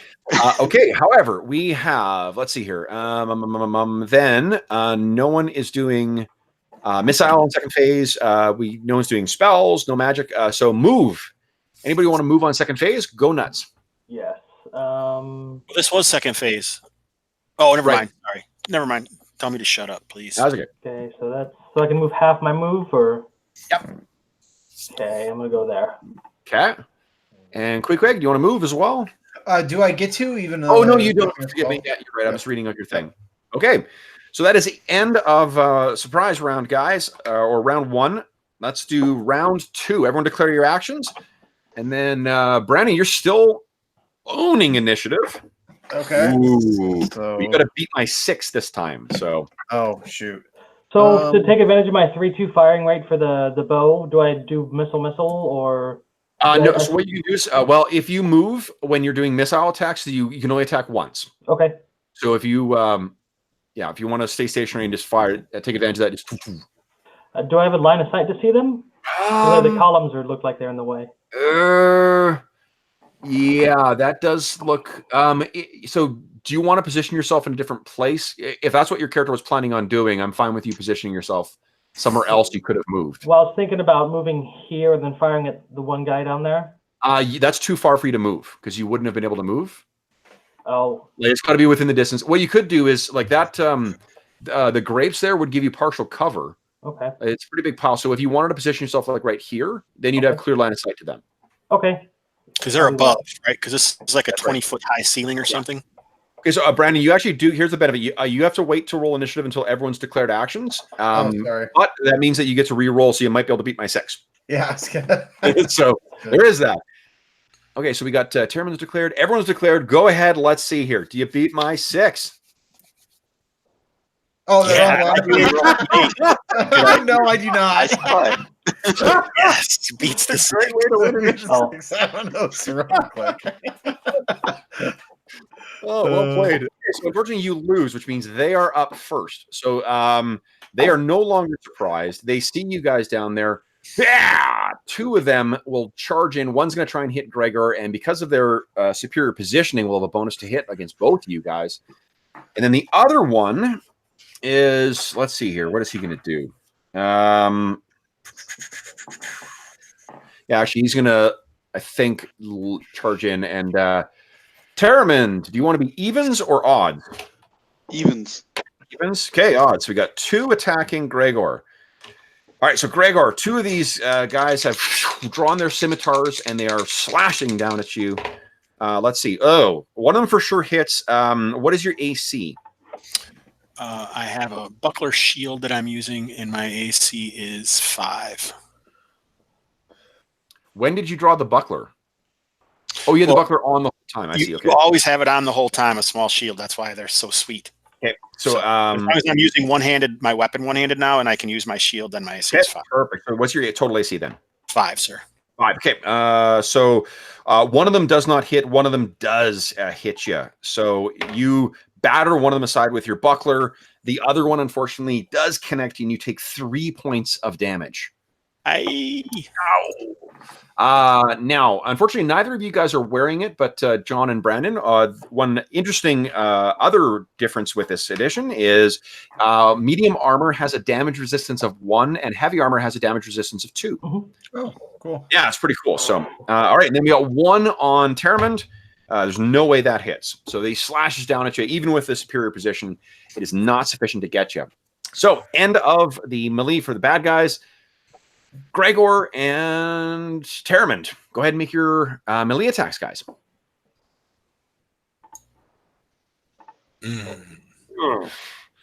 Missed. Yeah, not quite good enough. So you swing at them with your spear, and it's such a weird angle, and they're dancing around. But Terramond, you managed to connect for sure. Wow. And one of them is hit. Let's see here. Actually, I'll do this. Okay. All right, so you do tag the one that is dancing around you with your sword, but it's a glancing blow, not anything that is substantially damaging. Next up is Missile. Now, Velikatos, what you can choose to do, John, you can actually, you can front load your attacks. You can do them at the end of the phase. What would you prefer to do? I'd prefer to do it end of the phase. Okay, so you want to do it on phase 2? Well, I'm not sure, because it's got a 3-2 firing, so I could do 1 this turn and 2 next turn, or next phase. Okay, so 3-2. The way we rule it is just that on odd phases, you do 1 attack. On even phases, you do the better one. Okay, so I'll do 1. I'll do 1 this phase and 2 next. If that's right. No, sorry. Okay, so you're confusing phases and turns. Okay. The 3-2 rate is that every 2 turns you can make 2 attacks or rounds. Got it. Okay. So this round in this situation, not turn. Yeah. This round you can make 2 attacks, and you can choose to do 1 attack on the first phase and then 1 attack on the second phase, or you can do 2 attacks on the first phase and nothing on the second phase. I'll front load up this one. Do 2 attacks now. Nice. Okay. Go ahead. Okay, hopefully I'm in range, and since they got high ground, am I going to get a penalty for firing in a melee? Yeah, so you're still going to get the same thing. Good thing, because I think you would have hit us again. Oh, you did hit. Oh, almost. Hey, there we go. All right.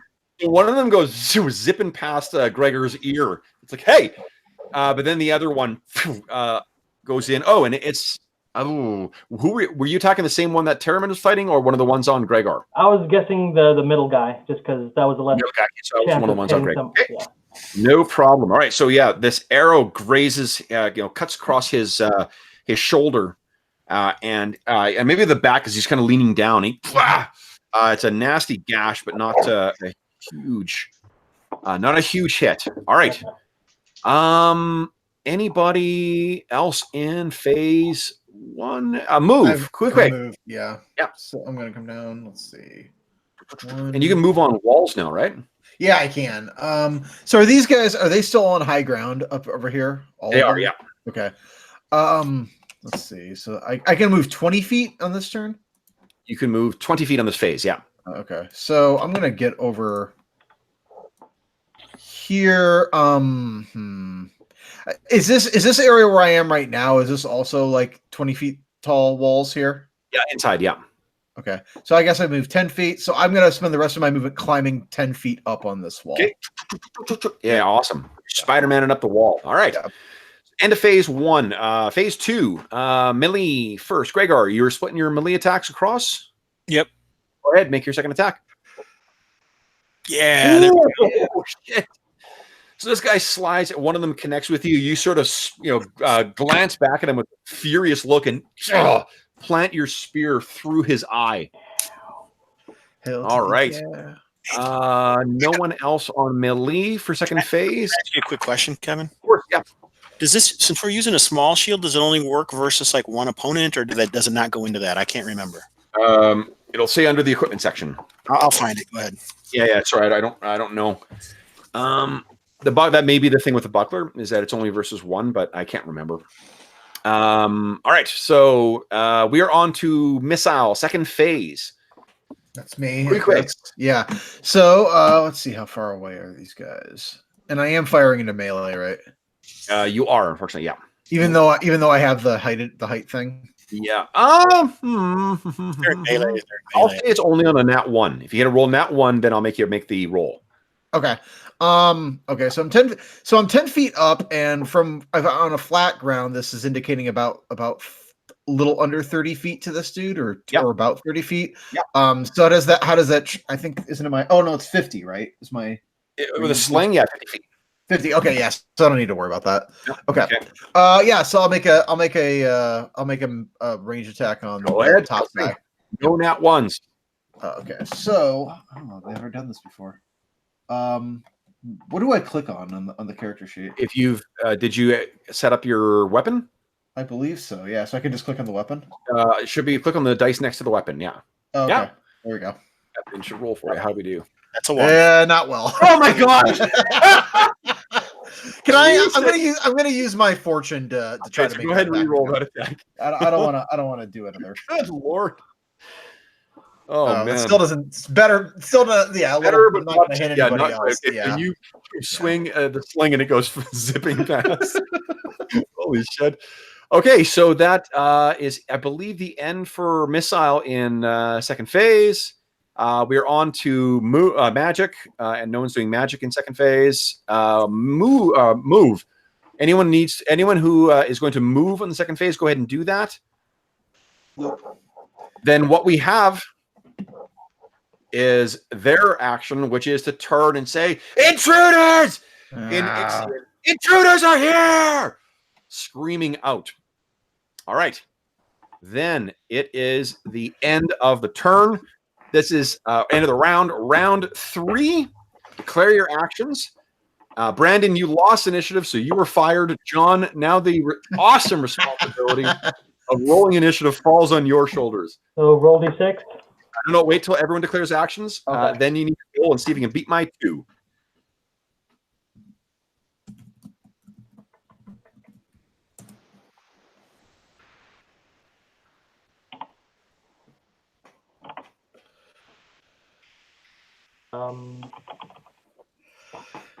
Nice. Okay.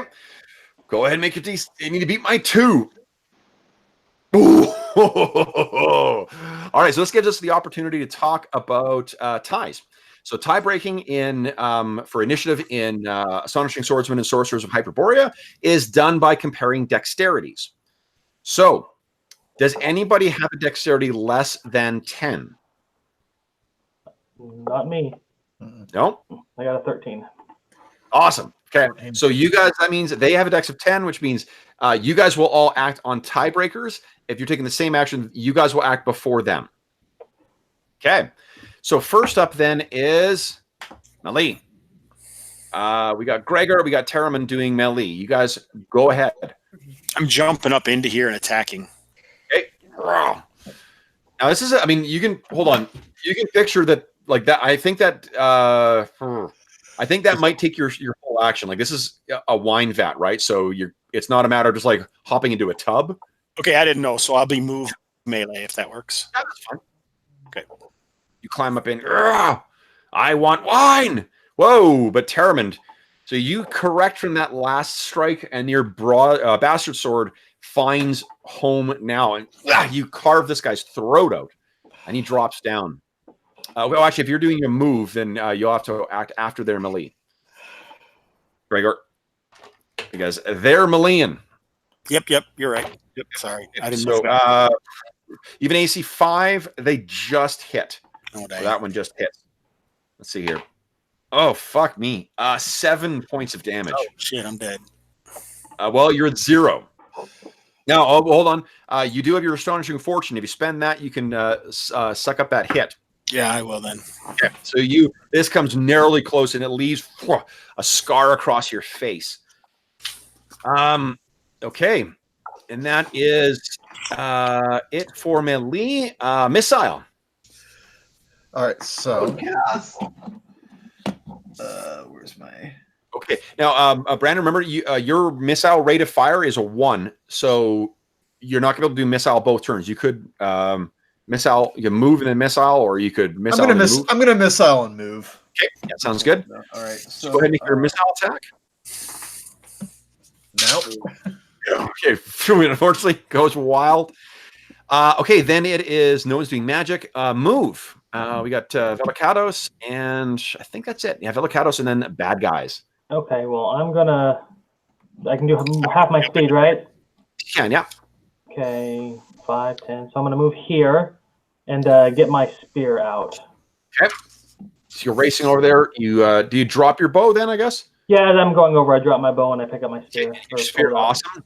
Okay, so here's the way it works if you change your action. Oh, you're going to melee anyway. Yeah. If you do decide to change your action, it just takes -2.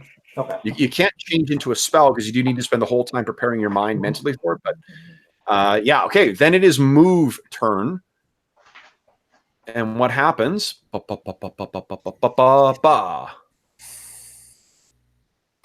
Once again, the drama all turns around a door.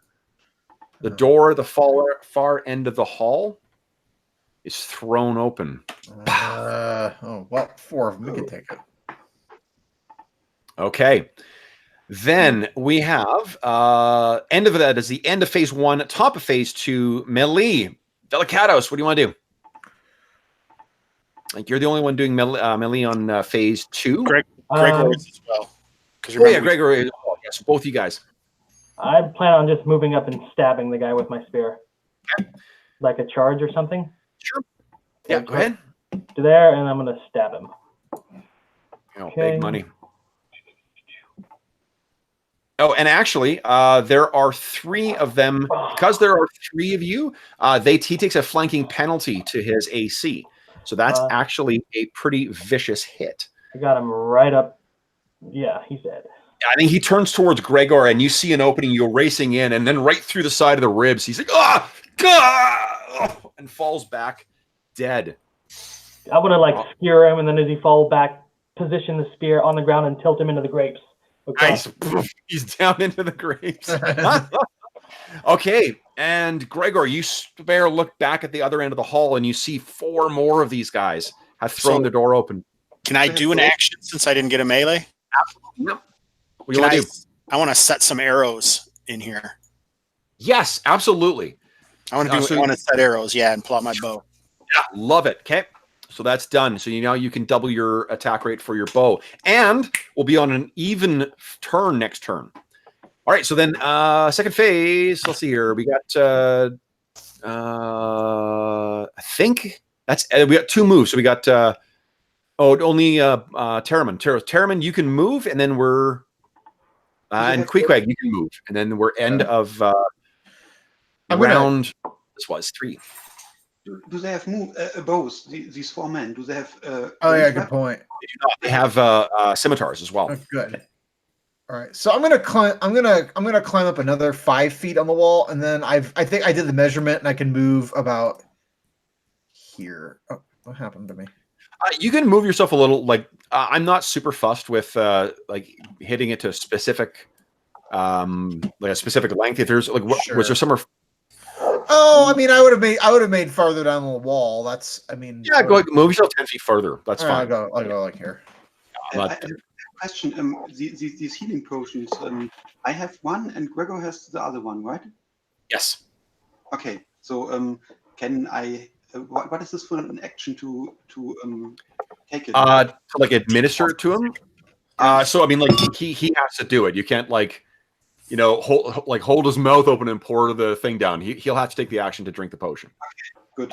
Then I can do this, and yeah, then I splash it on him. Here, you're better. I hide here behind this column. Okay. Nice. Kind of above them if you're up inside the thing with me, right? So we have like height advantage kind of, and if they're below us, they're going to give you if you guys are crouched down, I'll give you a little bit of cover for that as well. Nice. Yeah, because you can picture that there's the grapes aren't like right up to the rim. They're down a little bit, so you've got some wooden siding on there. All right, so I think that is the end of the round, guys. Then we are at declaring actions. Whoopsies. We're back on an even turn, so you guys get the more favorable attack rate. Wow, which means I think 4 attacks this turn are Hobbs. Yeah. Yes. Okay. Now, change the weapon. What are you doing? Sorry.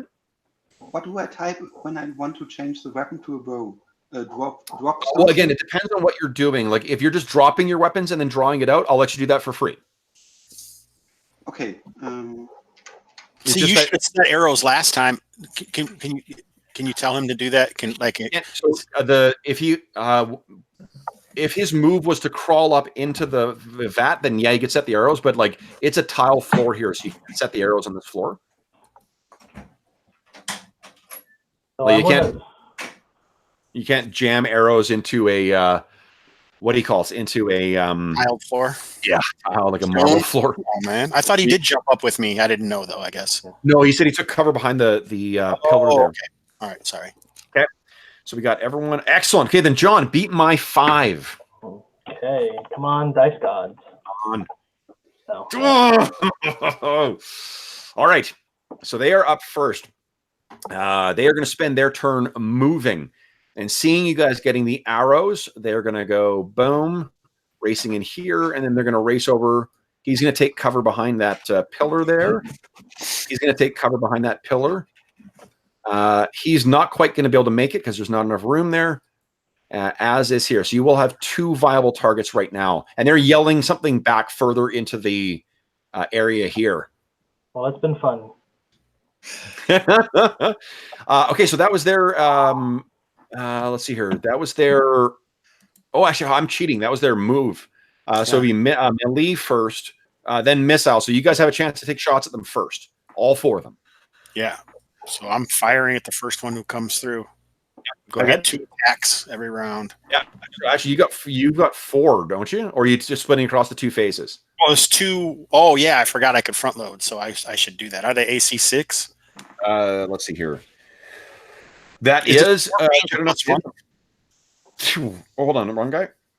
Yep, that definitely. Yep, 1 hit. Okay, so the let's see here. So Taraman, unfortunately, Taraman misses. That hits Gregor and actually drops 1. 1's down. All right, fire at the next one. Taraman, you should be able to make 2 attacks with your bow this round. If you want to do them front loaded, that one misses. There you go. That hits, yeah. Okay, not quite down, but it definitely is a solid hit. That misses. I got 1 more shot. Yeah. So that guy's down. All right. So there's this hail of arrows as they go in. No one's doing magic on the first phase, right? No. Okay, missile. Easy shit in this game. Okay, so then they go racing over. Woof, woof. Okay. Let me give me 2 seconds here, guys. I want to determine what's going on with the rest of these schmoes. Okay. All right. Gosh, let's just do this. Because dynamic environments make for fucking exciting combat. All right. Okay. Yeah, like watch the other doors, Velakatos. All right. Oh, yes. Hobbs, you're the best. Nobody's coming in from behind us because I've got my familiar posted out there, right? That's right. Yeah. Okay. Okay. However, you did notice this door here and this door here, right?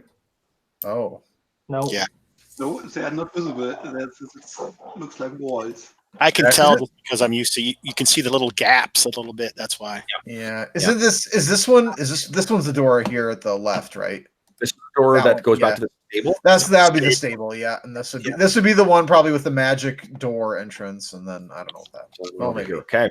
Yeah. So, all right, then let's see here. So that was missile on the first phase. We're done. Anyone want to move first phase? Yeah.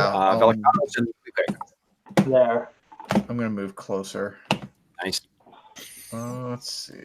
I can get to like there. Okay, Sure. that's fine.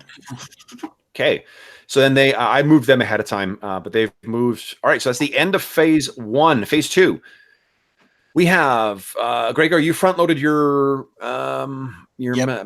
So Velakatos, you've got a melee option here right now. I'm going to set a spear against one of them coming at us. Either me or Queepig. Okay, done.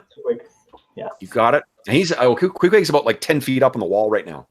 Well, you know, 15 it's a feet. long spear, so. Yeah. 15 feet. Okay. So then we go to missile phase. No one is doing missile, I don't think. On second phase. I am. Yeah. They got range on. Like you can picture they're sort of moving, poking their head out. So it's a pretty difficult shot right now. Just as Well, if it's not like even if it were a good shot, I'd hit him anyway. So let's try it. On big money, nat 20. That's funny. Okay. Yes! That is a That's great. Give me a D6 roll, please. This will tell us what the critical result is. Oh, Yeah, it's better. So, John and Brandon, what this is there's a chart that you roll for. It's an optional rule, but I like it. And it tells you what the critical effect is. It can be a plus bonus, and it depends on your class as well. Fighters have way better crits than magicians, say. Like Dungeon Crawl Classics, kind of. Maybe, yeah. I'm not really yeah with that. Okay, so this guy is... Yeah, except it's not a big table like. Yeah, exactly. 3 pages or whatever. Yeah. So he runs in, and there's this brigand kind of ran in and like hits against the pole, kind of grips his scimitar, and he pokes his head aside, and then boom, this stone lodges in his forehead, and he drops down dead. His eyes. Oh yes. Wow. Okay. Nice. All right. Right. Is that it for missile on second phase? I believe so. Then we are just on move for second phase. Then this guy will go racing along here, and he's trying to get to you guys. Let's move everybody up here. Can I store one the shield or something at a move action? I drop it down. You can just drop it. If you want to drop it, that's a free action. I dropped 2 things, my Bastard Sword and my shield. Can I pick it up with a move action? Also one at a time? You dropped them on phase 1, though, right? Yeah. No, then no. Next turn you could. Okay, good. Okay. So, and you hear the sound of a lot of footsteps coming from down here, guys. Apparently they sound like Mario. So it sounded more like Chuck, like they just enlarged. Yeah, exactly. Okay, so I think that is the end of what is this? That was round 4. Oh boy, round 5. So I think unfortunately, John, you got fired from initiative, or did you? Did you win initiative or no, you lost initiative. Okay. So then, Bodo, you are taking on the awesome responsibility of initiative. So let's have everyone declare action. Oh, you got to beat my 6. So wait for everyone to go. Ooh, spell. Nice. Nice. Can I control when it goes off? Well, you can. What are you thinking here? Entangle. Oh no, I figured that as much. But like, what are you like holding to wait and see when they get there? I want to see like until I see like I'm assuming a swarm of them is coming through the hallway, so I want to hit as many of them as I can with it when they come through. Yeah. Okay. So what I think I'll do, let me just read Entangle and see what it does. Because what I think I might do is let's see here. So it's a 20-foot radius. Anyone in there? They make a sorcery saving throw, or they're pretty much stuck in place. Stuck in place. Yeah. That means those of us with missile weapons can pepper them to our heart's content. Eat through them. Yeah. And it makes it difficult terrain as well too. Afterwards. So okay, let's think here. So can I say something while you're thinking? Of course. Or are you thinking out loud? So Gregor, as he's pulling up these arrows out of the grapes and, firing, and he's like, Taraman, deal with the near black-skinned devil. I'll deal with the rest. Nice. Okay. So I think what I'll do is we're gonna.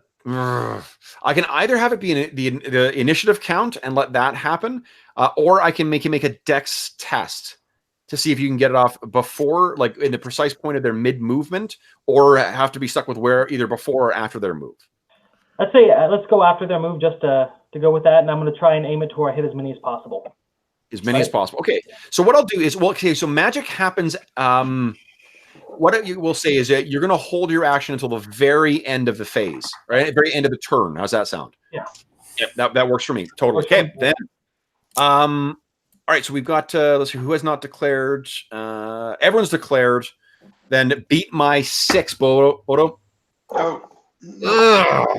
Okay. So they're up. So Millie. So Taramond, one of these guys comes racing into you and swings that scimitar of his, but you are ducked beneath it and bang! It hits up against that pillar where your head was a moment ago. Misses. That is it for melee in first phase. So missile first phase. Gregor, sorry, I think you can see some guys there, right? Oh yeah, I'm firing at them. There you go. So you should have you should 2 attacks this round. Yep, 1. Yep, 2. Whoa. So you first tag one guy and then you drop him down. He's hit and then boom, one more down. Who else is missile? Taramond. Can I shoot in close combat? Is there? I think it's a pretty brutal penalty. Let's see here. I think I shoot 4 times every time because I'm 2-2 because I'm already 3-2 with a longbow, and then I move to 4-1 with I have set arrows, right? Or 2-1. 2-1. Oh, you're. Then I gave you too many attacks last round. Why wouldn't it be 4 attacks every round? Oh, 2-1. Yeah, you're right. Yeah, no, so it's 4 attacks. Go ahead and make those other 2 attacks if you like. Sorry about that. No, it's okay. All right, so. Another hit. Missile. I actually don't know if you can make missile attacks in when you're engaged. I touched the book and I found nothing. I'm not engaged. No, I'm talking about Taramond. Oh. Yeah, let me see here.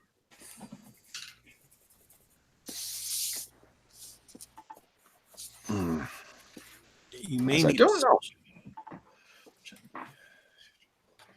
I found nothing with attack of opportunity and so on, and I couldn't find something that prevents. Yeah, and it's got some there's some stuff that's hidden in tables as well. Like the only way you know that there's effectively attacks of opportunity is in the attack modifiers section. So I don't know if it's hidden somewhere. I think what I'm going to do is I'm just going to give you a -2 for firing in melee, and then I'll look it up between sessions. So. Okay. Go ahead. I take the turn. And you've oh, nat 1. Okay. So that is unfortunately no. You, I think when he, you ducked out of the way, you let loose, and it just goes flying in and hit. Dunk, it actually hits this door here, and you hear someone stir from within there. Something stirs within. Okay. All right, that's the effect of the nat 1. All right, so that was a missile. Anybody else doing missile in this phase? No. Then Velikatos. We got spells. Oh, you're holding your spell? As a part of the role-playing experience, I'm going to start picking up loose grapes along the floor and start chanting in Hellenic as I call the magic towards me. Nice. Awesome. Okay, I'll give you a point of Astonishing Forge for that. That's great. So you're cheering this, beginning your chanting. This swirling mist of your ancestors begins manifesting around you. Okay, that is then the move. Anyone moving on phase 1? Queequeg. Yeah, I'll get a little bit. That guy's got to go first because they won initiative. Hey, Kevin. Hey, Hobbs. I don't think you put my other 2 arrows in there because I did 7 points of damage. Oh, did you? Okay, yeah, there's 2 more. Yeah. Sorry. Oh, no, that's fine. Actually, let me know. Okay, so then there are boom. Yeah, more people. More Holy grist shit. for the mill. Oh my All god. right. This is way more than 10. Yeah, we should have just gone. You need your ears checked. Okay. So you're called the entire entire group, and okay. So then that was it for their move in phase 1. Queequeg, did you move? No. I'm gonna see. So if they're coming there, I might. Let's see. Could I? You want to do a Spider-Man thing, like leap from across to where that the pillars are? Either that, or I mean, I can just walk on the ceiling, right? Yeah. Yeah, I'll just do that. I'm just gonna walk on the ceiling, and I'm gonna get up to because I'm pretty close there. I'm 5 feet away. I think I was 15 feet up. Sure. So 5 feet Yeah. and then I'm gonna go. Let's see. Hold on. Let me do that. Oh, so I can go 15 feet. I'm trying to think where I want to go. Maybe can I go Definitely over the brazier. over the brazier? I like that idea. Yeah, I'm gonna go there. That sounds like an excellent plan. Yeah. Okay. Over on the building, on top of the ceiling. Excellent. Okay, let me move the brazier to the back. Yes, So you're on top of it. Okay, so then that is the end of phase 1. We're on phase dos. We got a missile. Let's see here. No one's doing melee in first phase. Missile, second phase. I had front it on my I've got I'll do my missile attack. I'll hit this guy that's coming in first. Go. Oh, sorry. I keep trying to hit that. You're feeling overconfident now that you got that one kill. Yeah, exactly. I'm a sling master.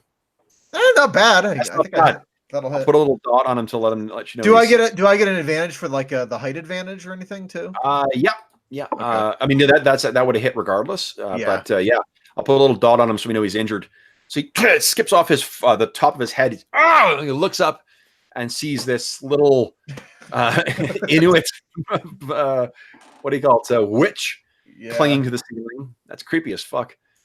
Okay, so then we go on to spell, but you're holding until the very end.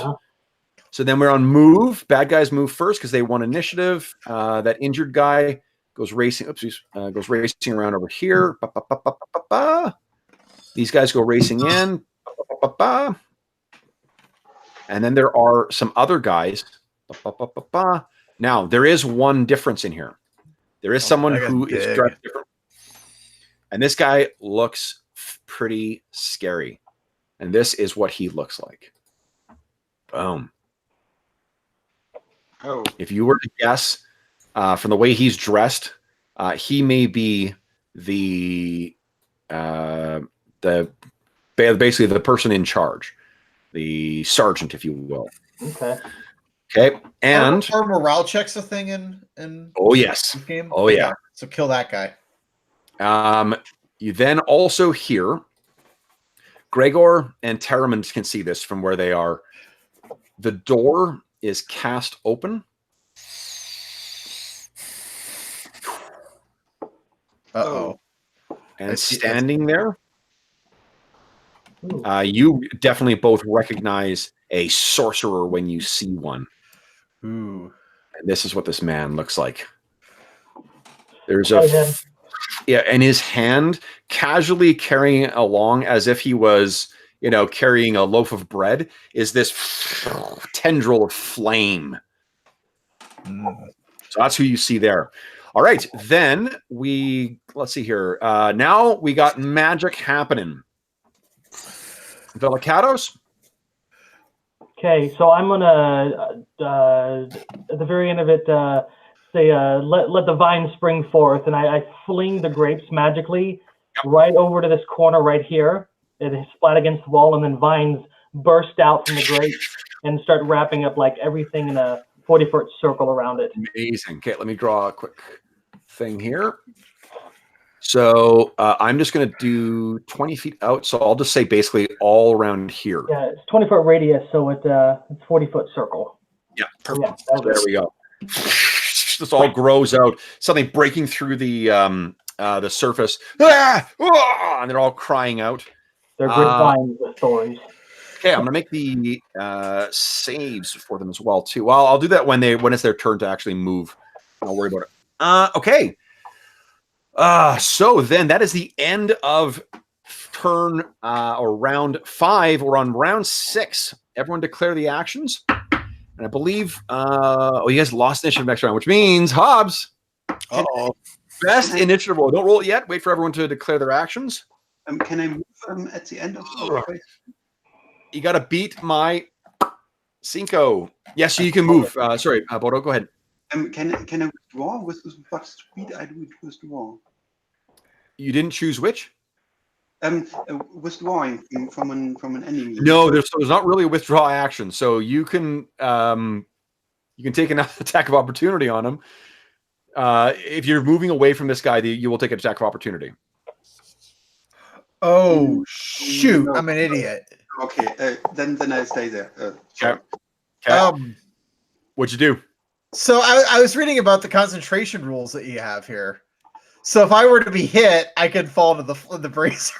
I don't think no. The that's only if it's a spell that requires concentration. Spider Climb does not, from what I can tell. So I thought it did. Oh, hold on. Let me check. Let me double check that. I thought it did. That would still be awesome. Yeah, that would be. Yeah, I know. Yeah. Okay, Spider Climb. Okay, I don't know. That's a first level, so that doesn't require concentration. No, it's only the cantrip. Okay. Does the entangle? Oh, I'm sorry. Entangle doesn't hit him. No, he's outside the radius. Nice.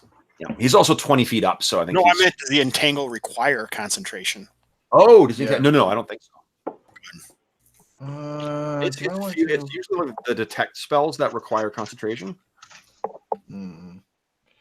I can only use one missile a turn, right? Since I'm not a combat class. That's right. Yeah. Okay.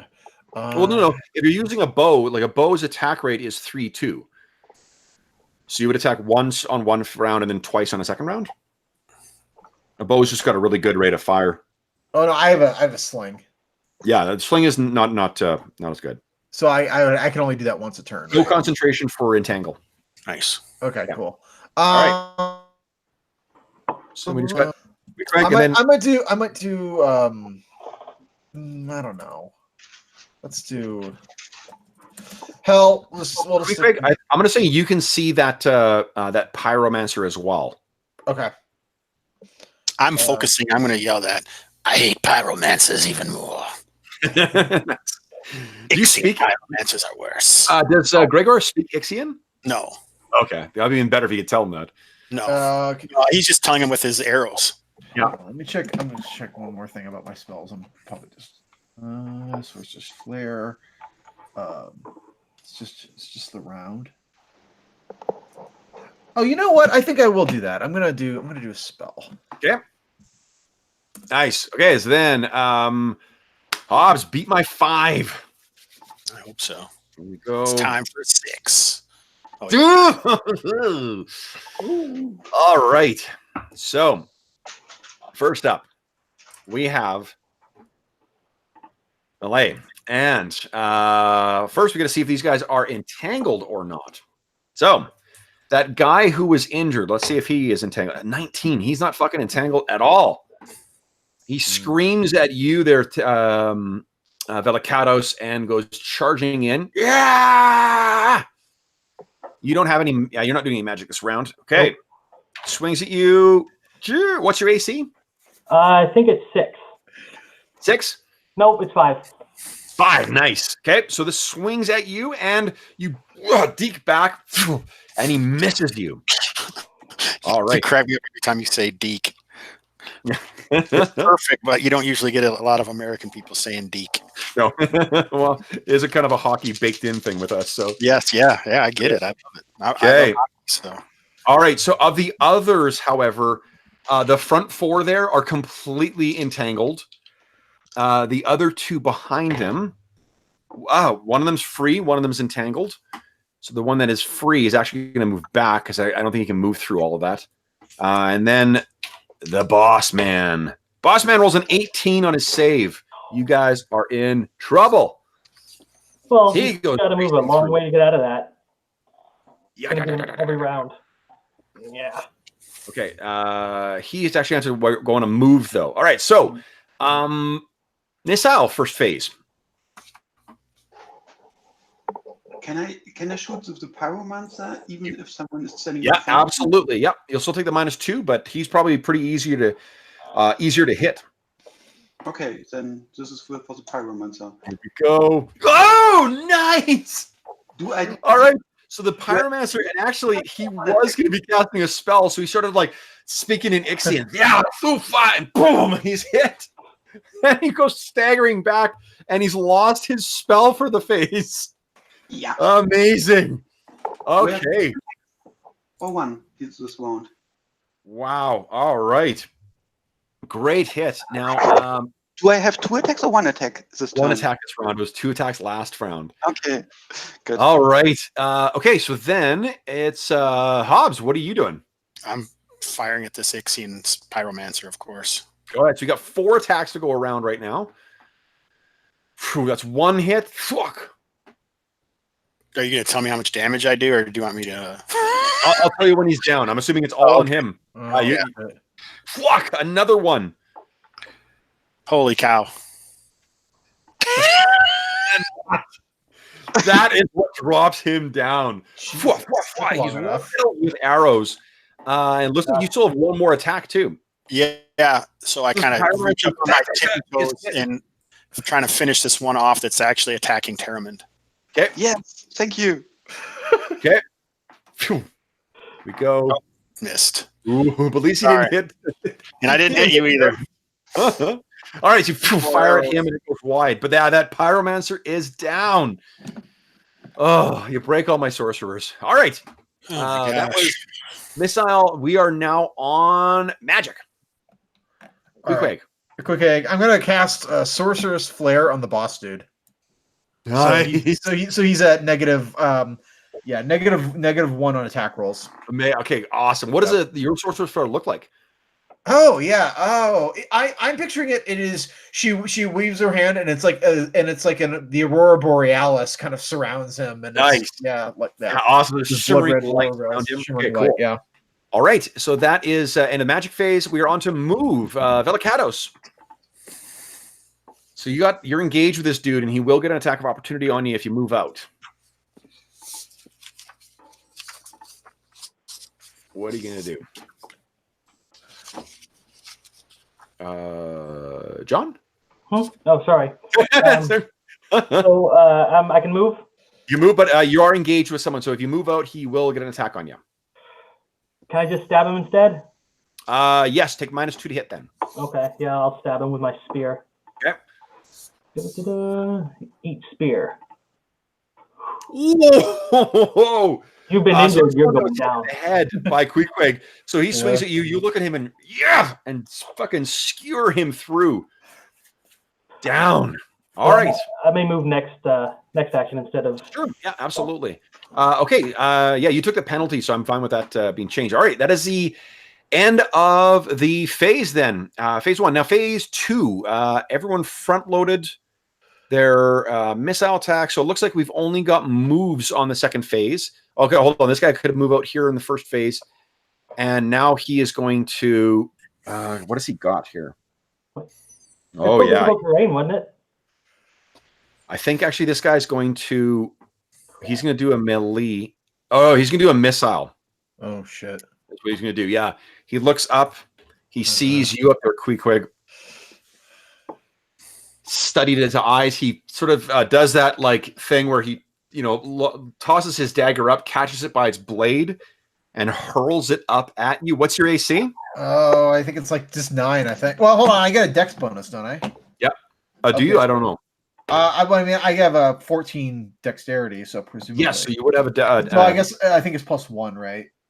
Yeah. So I would have. I guess it's. I have an 8. Oh, okay.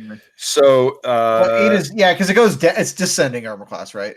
it is. So yeah, 8 armor class. Okay, so this guy hits, throws the dagger. Let's see the damage. Ooh, 3 points of damage. Oh, there I. Dagger stabs into you. Ow! All right. Oh, does that mean I lose? Do I have to make a concentration check for the spell that I cast on him then? Oh, what was the penalty to hit? Is it -2? -1 is the penalty to hit for him. -1 is the penalty. What's your AC? Is it an 8? My armor class is an 8. Is an 8? Yeah. Hold on, let me do the math. No, he still would have hit you. Yeah, sorry. Okay. Oh yeah. So unfortunately, the it's blown. You'd have to cast the cantrip again to make it manifest. Damn it. Okay. All right. Okay, so that is a missile on second phase. Move on second phase, guys. Yeah, I'm gonna move over here and get my bow again because I dropped it. Yeah, sure. Okay, so you go racing over there. All right. I think that is the end of round. What is this? 5? Mm-hmm. So for round 6, Hobbs has been fired from initiative. We're back to Brandon. So everyone declare your actions. Brandon, do you think you will be able to match or exceed my 1? One roll I might be able to make today. Now there is actually, so we still will roll because if you tie, that dude does have a pretty high dexterity. Okay. So Everybody go. Yeah. Let's hear. Everyone's declared. Yep. Oh no! Oh God! Oh no! Why? Who has a dexterity less than 14? I do. Okay, so he will act before you on that one. He is going to be acting on missile though. So first up, we have no one is in melee. Those guys can't move until the move act phase. So missile. So unfortunately, let's see here. Everyone. I did missile. But what's your dexterity? Sorry, it's 13. 13. Okay, so you're after the bad guy. Queequeg, you're out. Oh, Terraman, what's your dexterity? 18. 18. Fuck yeah, you're going first. All right, so you're. One or 2 shots? Sorry? 1 or 2 shots? 2 shots this turn. Okay, I fire in the first one in the guy in front of me. Is he down? He is down. Nice. Finally. Perfect. And then I fire the second one in the boss. Okay. Oh, nice. All right, so that hits him. 5. Sorry, the first hit was with a -2 for in melee. Yes, that's right. Yeah. It still hit him. Okay, good. Those guys are only wearing leather armor. They're not, and they're kind of chumps. So okay. The other guy, though, that's a great hit. So it grazes across his back. He stares over at you. So you've drawn his fire now. I'm not sure if that was your intent, but that is the outcome. He tosses his dagger, another one of his daggers at you. You take 4 points of damage. No. Oh, and he gets Terramond, right? He threw his dagger. Yeah, Terramond. Okay, and I think. Yeah, okay. I'm wondering if I'm doing this wrong. I want to talk to you about it after the session. Yeah, for sure. Okay. Then it is, let's see here. He has gone, is that it? Now it's the rest of you guys for your missile. Well, I'm shooting arrows at him, so. Okay. From the angle, he's going to have cover from you. But I think that still actually hits. Oh, damn it! I should have missed. Yeah, that still hits. Wow, nice. Okay. All right. Whoa, shit, that for sure hits. Okay. That one misses. That misses. That hits. And that hits. Okay. All right, now I need to roll for something here.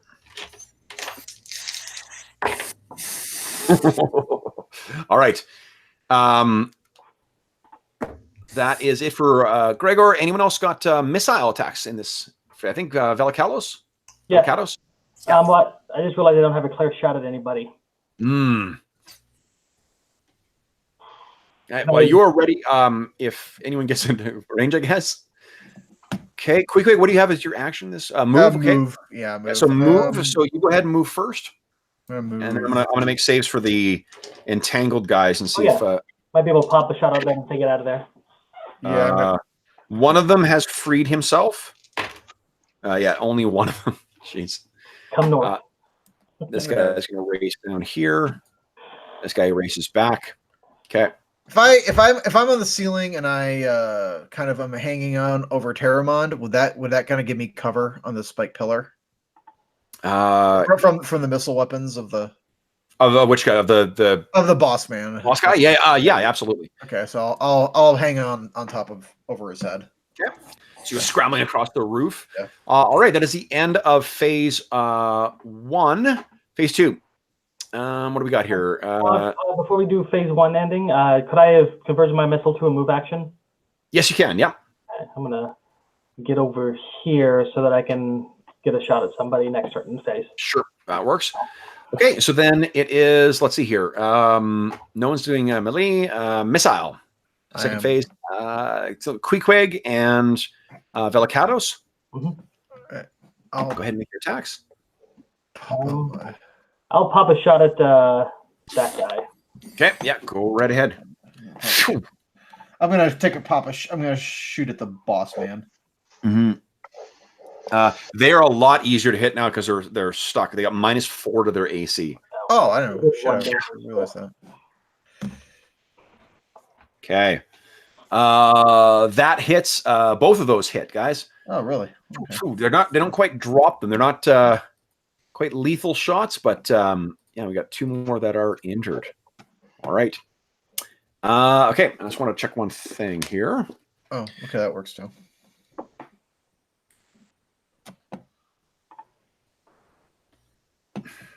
All right. Okay.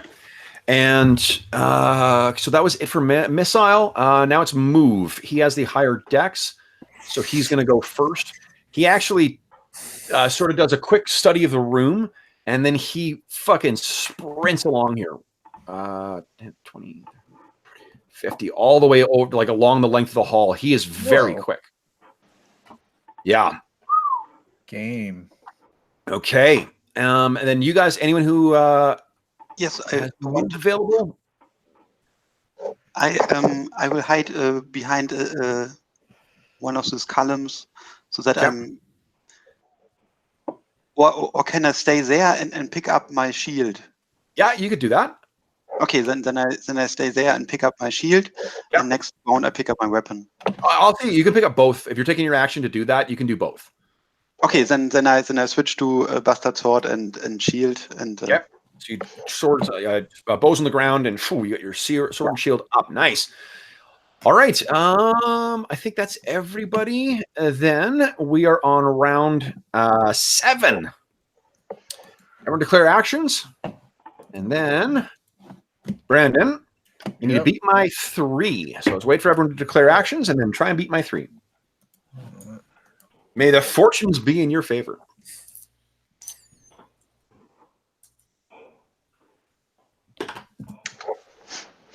Okay. So move. Magic. Nice. I'm not even sure if I can do that. Do that. 2, 3. All right. Okay. Everybody's Excellent. Okay, guys. So then, Brandon, let's see. You need to beat, what did I say, 3? 3, yeah. Oh, Nice. finally. That'll do it. Okay, so first up is no one's on melee. Missile. You got Velikatos and Queequeg. Okay. Go after that guy again. I'm gonna take another shot at that one now. Go right ahead, guys. Okay. -4? They're pretty easy to hit right now. They're not quite that easy. Ah, Oh my damn god! Ah, Holy shit! I think that's the highest AC I've seen in this game so far. 18. I hit an 18. Okay, so that is unfortunately not quite good enough. Okay, so then Magic Terriman, what do you got cooking for us here? I want to do inspiring allies. Then every ally in which can hear me, I start singing, and he gets a +1 bonus to attack and damage rolls in Nice. missile combat. Also, Excellent. you get +1 damage too. Okay, very cool. So you're chanting out, and you guys are feeling invigorated. We are then on move. Gregor, and you're the only one left here. What do you want to do? All right, so I'm going to leap out and try and cut off the leader from escaping. Okay. Well, I'm inside the vat, though, so I don't know how far I can move. You move half your move, so 20, I think. Watch out for your familiar. Oh, yeah, my familiar is outside. If like in the I'll try not to kill him. no, it's I don't know what happened. That guy just killed it with one of my arrows. Oh, damn it. I'm not using the arrows, so I just have my spear. I left my bow and the arrows there. Okay. And I have to rush through this shit, so I'm gonna have to stop here. I guess I don't know. If you want to give me a dex test, I'll let you leap over it. If you fail, you just stop before you get into it. Dex test. Normal test? Normal test, please. Yeah, not a feat. Test of dex. Here we go. Ooh. Okay, so you're right about here. Then. Okay. Then bad guy's turn. He goes zipping along, kind of like, catches and runs along the wall a bit and then races out this door. He is king. All right. Let's see here. Then it is at the end of phase. Phase 2. We got no one's. Oh, Gregor, you've got to throw an attack there. I can't do that, obviously, so I can move. Yeah. Okay. I mean, you can change your action, or you can do a throw against someone else. I mean, you can't see anybody, I guess, eh? Oh, yeah. Okay. So yeah, go ahead, do a move. No one's doing missile second phase, so it's just Queequeg and Velikatos. Go ahead and do a move. All right. Let's see. What do I want to do here? I might just. Can I move up into the vat and get high ground? You can, yeah, absolutely. I'll just stay where I am, actually. Okay. I can double move in a single phase for 80. No, half it, so it'll be 40. Okay. Yeah, so you can move another 20 if you like. That is 40, I think. Oh, is it? Okay. 40. So then it's okay. But then the bad guy gets to move and boom. About here. Oops, boom. Yeah, he is Gonzo. Run away. He's faster than you, unfortunately. Okay. Then it is. I think that's the end of phase. Let's make a save. See if these dudes, because they want to move as well. Nope. Every single one of them is fucking stuck. All right. What are you guys? Let's see. Do we have anyone else doing anything? Nope. Phase. That's end of turn. So what I'm going to suggest, guys, is we drop out of Gregor. What are you thinking of doing here? Are you still trying to chase this dude? I can't reach him, so no. Okay. So if you sort of give up, what I can tell you guys is that like the remaining opposition here is no way going to be able to defeat you guys. Between the entangle and just the numbers, you guys will be able to whittle them down. So I'm going to assume that you guys are, you can picture a appropriately cinematic way of you just riddling these fuckers with arrows. Yeah, that's why I got up high. I was going to go missile. Yeah, exactly. So you just they all die down.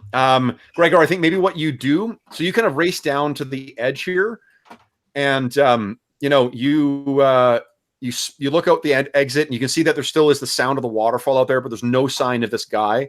And I think your years of experience as a huntsman, you know a fucking ambush when you see one. So Yeah, exactly. yeah. So you don't do that. And then, however, to sort of satisfy, let me cut these here. As you're standing there, the frustration is kind of mounting. You do see at the end of the hall, you hear the sound of footprints, and these two guys, there we are, boom, paste, come racing out from in there, completely oblivious of you.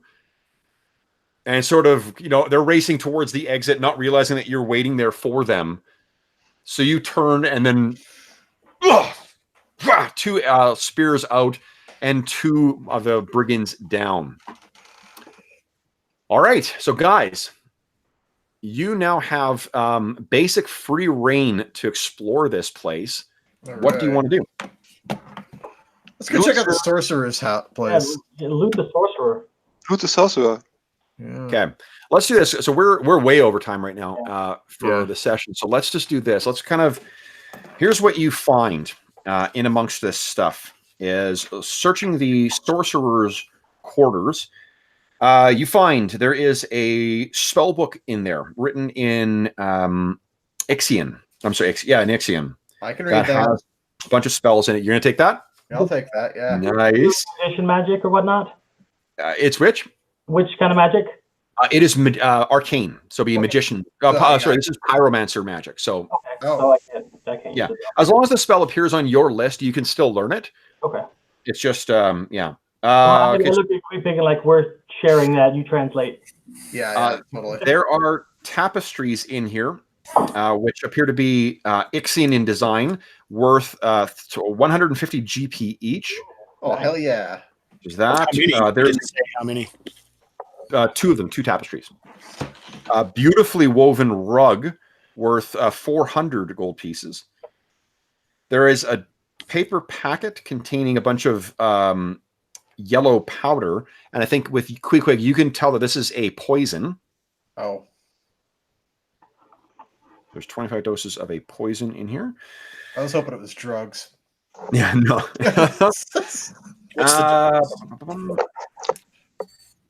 There is over here. There is a vault. You find a key in amongst on the person of the the pyromancer, and that leads to open the vault. And within the vault, there are a couple chests in there. Fuck yeah! Both chests weigh 250 pounds.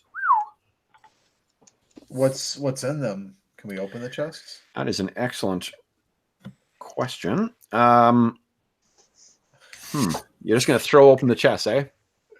I use my open thing on them. Yeah, let's do that. They are closed. They don't open, but then I can. This does have a mechanism to work on it, so your cantrip will not work on that.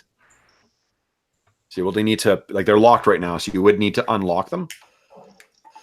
Does the key? Can I tell if the key from that we've looted does that fit? One of the keys. Yeah, let's see. We'll say that one of the pyromancer has a key on there. Somebody who's less beat up than me want to try this. Also in. I will. Okay, let's see here. Okay. Yeah. All Nobody's right. got a mage hand or anything where we can So I think what you find is they are obviously trapped. And what's here? Does anyone have what is it? Disable traps? Or the thief skills called? No. What about we just take an axe to it? Well, if it's got something that's fragile, then it would be destroyed. Yeah. Well, it depends on how. I mean, I guess we just got through the top. I don't know. Might be worth risking it. What do you guys want to do? I mean, the alternative is we don't open it at all. I would say just take an axe to it. Well, why don't we not open them and put them on the mule, and then we'll take them back to town, and then someone. That's a good point. Yeah. That's true. Okay. Assuming they haven't taken all the mule. Oh, now I would know that because my the mules are still good. The mules are still good. Okay. Because the people who last two tried to take it were killed. Do we have to write anything down and then share it, or do you write it down and I don't know how The it works. goal. So the goal. You guys will have to track it, and then you decide how you want to split it up. We've just been treating it as equal shares for everybody, and then with magic items, it's kind of been a free for all. I've been writing everything down if you're curious. Oh, okay, there you go. That's good. Okay, good. Okay. What you also find in the Pyromancer's quarters is a teak box that has within a large brass hinged book There it is. Oh, okay, cool. and 100 gold pieces. Ooh. And there are 4 vials of different liquid in them. One of them has kind of a like an oily, bluish, kind of greenish sheen to it. One has a bluish sheen to it. One of them is completely clear but oily, and one of them has a greenish tinge to it. Okay. Interesting. 4 potions.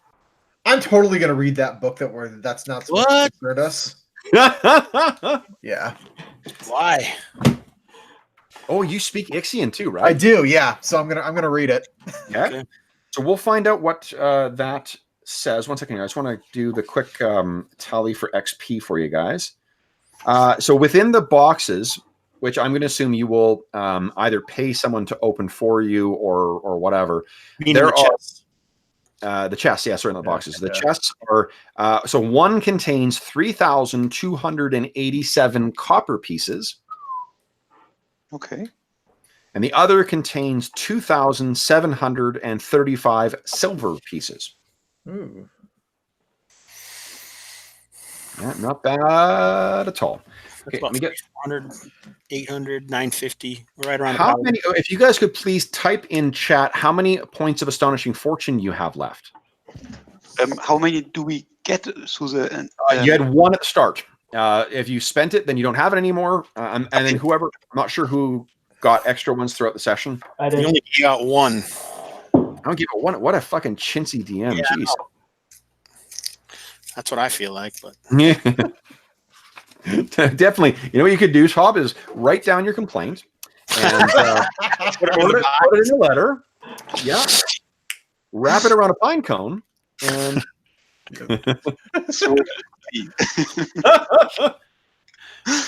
well, I mean, do you guys mail stuff by pine cone in the U.S. too, right? It's not just a Canadian thing.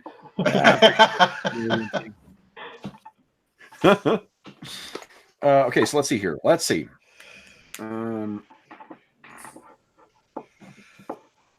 Wow. so there's like one door that we hadn't opened, I think. Yes, and that one I think we're going to save Oh, okay. for next time because there is something interesting behind that door that had the magic markings. You have not opened it yet, and that will take some actual doing. So I think I want to give you the XP for this stuff. Sweet. Are we doing the bonus experience for having your main attribute high enough? Yes, yep. If your prime attribute or prime requisite is higher, 16 or higher, you get plus 10% to your ones. Okay. And because you're first level, you get double XP. So does that double the 10%? Or It does. It does. Okay. Do I both of them higher than 16 or one of them? Both of them for Okay. the class. Yeah, that's the downside of being super awesome. Can whoever has the torch come where Gregor is? Well, I can come over there with my light spell if you like. Yeah, I can too. Yeah, if all I really want is someone who has a light on their character. Thank you. So I can map. Thanks. Okay. So I believe I've got it. Oh, you know what I need to mark? Hold up. I just need to do those potions. Oh boy. Oh, there's dudes down here. Oh, well, They're you dead. forgot to remove them. Oh, those are the ones that are dead, yeah. That's just here. Okay. Thanks for staying late too, guys. I'm sorry for the session going over, but normally we only cap it to the 3 hours on Saturday. Okay, one sec here.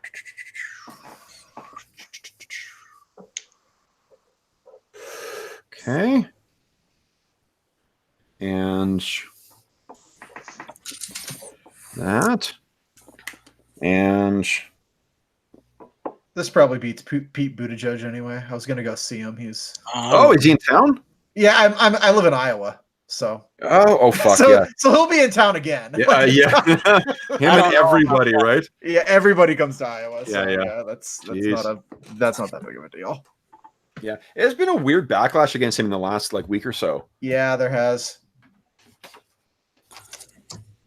But I guess that's just that time of year. I guess is Yeah. vicissitudes of going.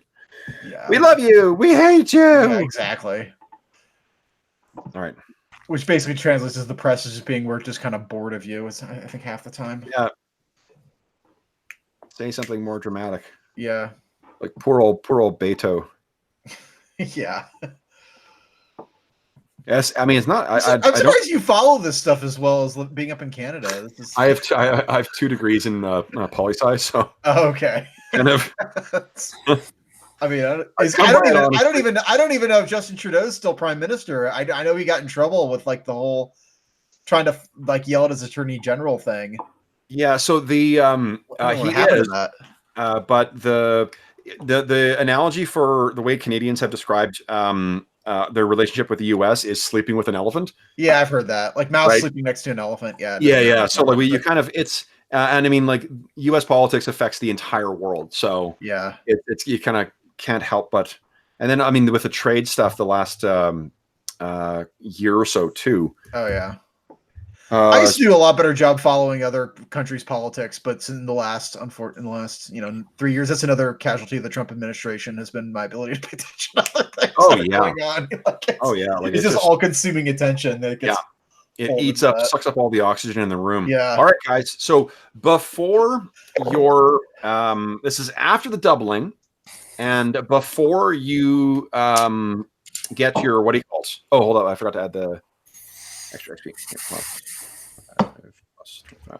Okay, you guys gained 1,452 XP. Okay. So if you do have your prime requisites above that, you add that on as well.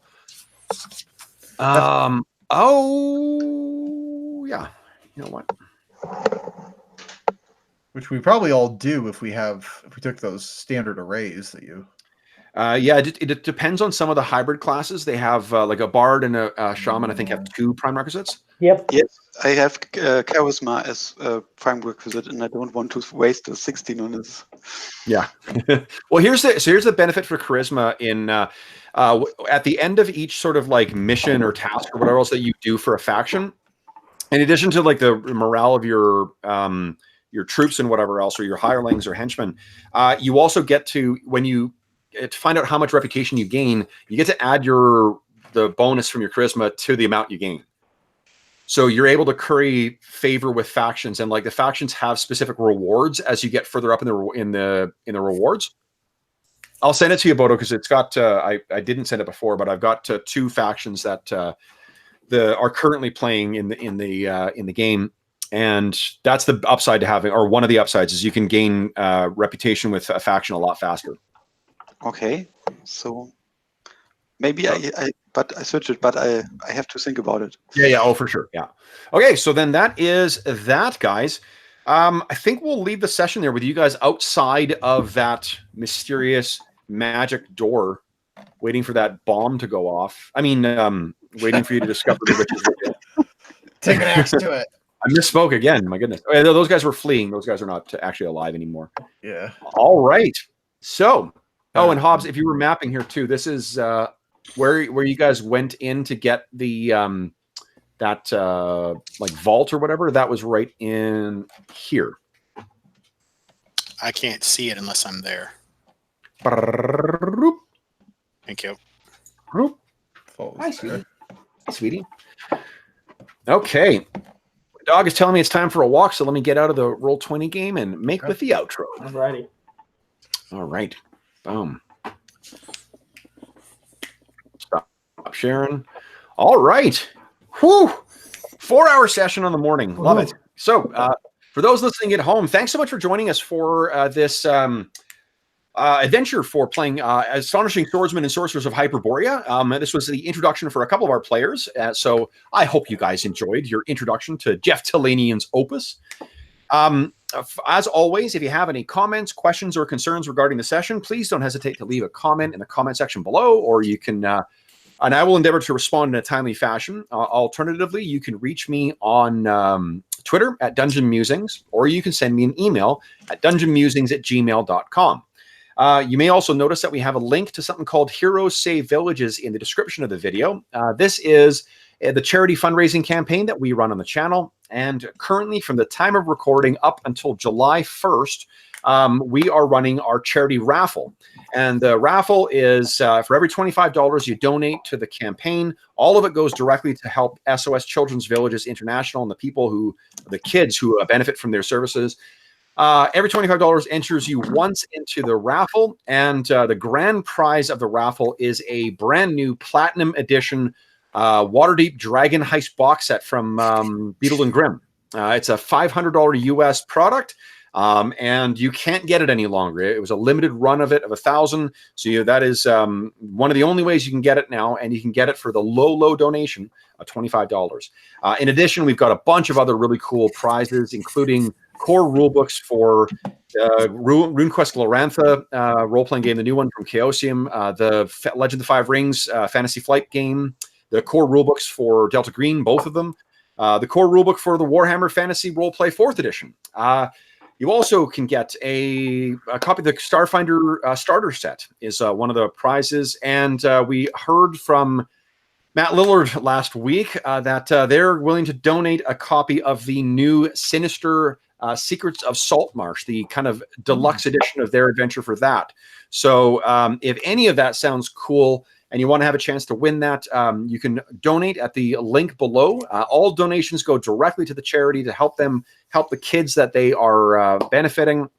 And yeah, none of it goes to eat at the channel. None of it goes to a middleman. It all goes towards that. So if you want to have a chance to win some very cool gaming prizes and help out some children, that's a very good way of doing it. Last but not least, I want to thank my players. So, Brandon, Jonathan, Jason, and Bodo, thanks so much for joining me this morning and playing some Astonishing Swordsmen and Sorcerers of Hyperborea, guys. Liked it. Thanks, man. Good. HobsandFriends.com. Oh, sorry. What's that? HobsandFriends.com. Yeah, Jason does this thing as well too. But okay, so anyway, thanks. Oh, if you do want to hear more about the this type of game, definitely check out the Hobbs and Friends gaming podcast, where Jay talks about this stuff as well as a shit ton of other very, very cool stuff, including hex crawls and interviews with a lot of creators as well too. So it is a very, very interesting podcast. Anyway, until then, this is your map. Yeah, I haven't finished the hatching yet, of course, but Pretty fucking awesome. Look at that. Good, yeah. Not his first time to the rodeo. So cool. Until next time then, guys, thanks again for watching. And until next time, happy gaming.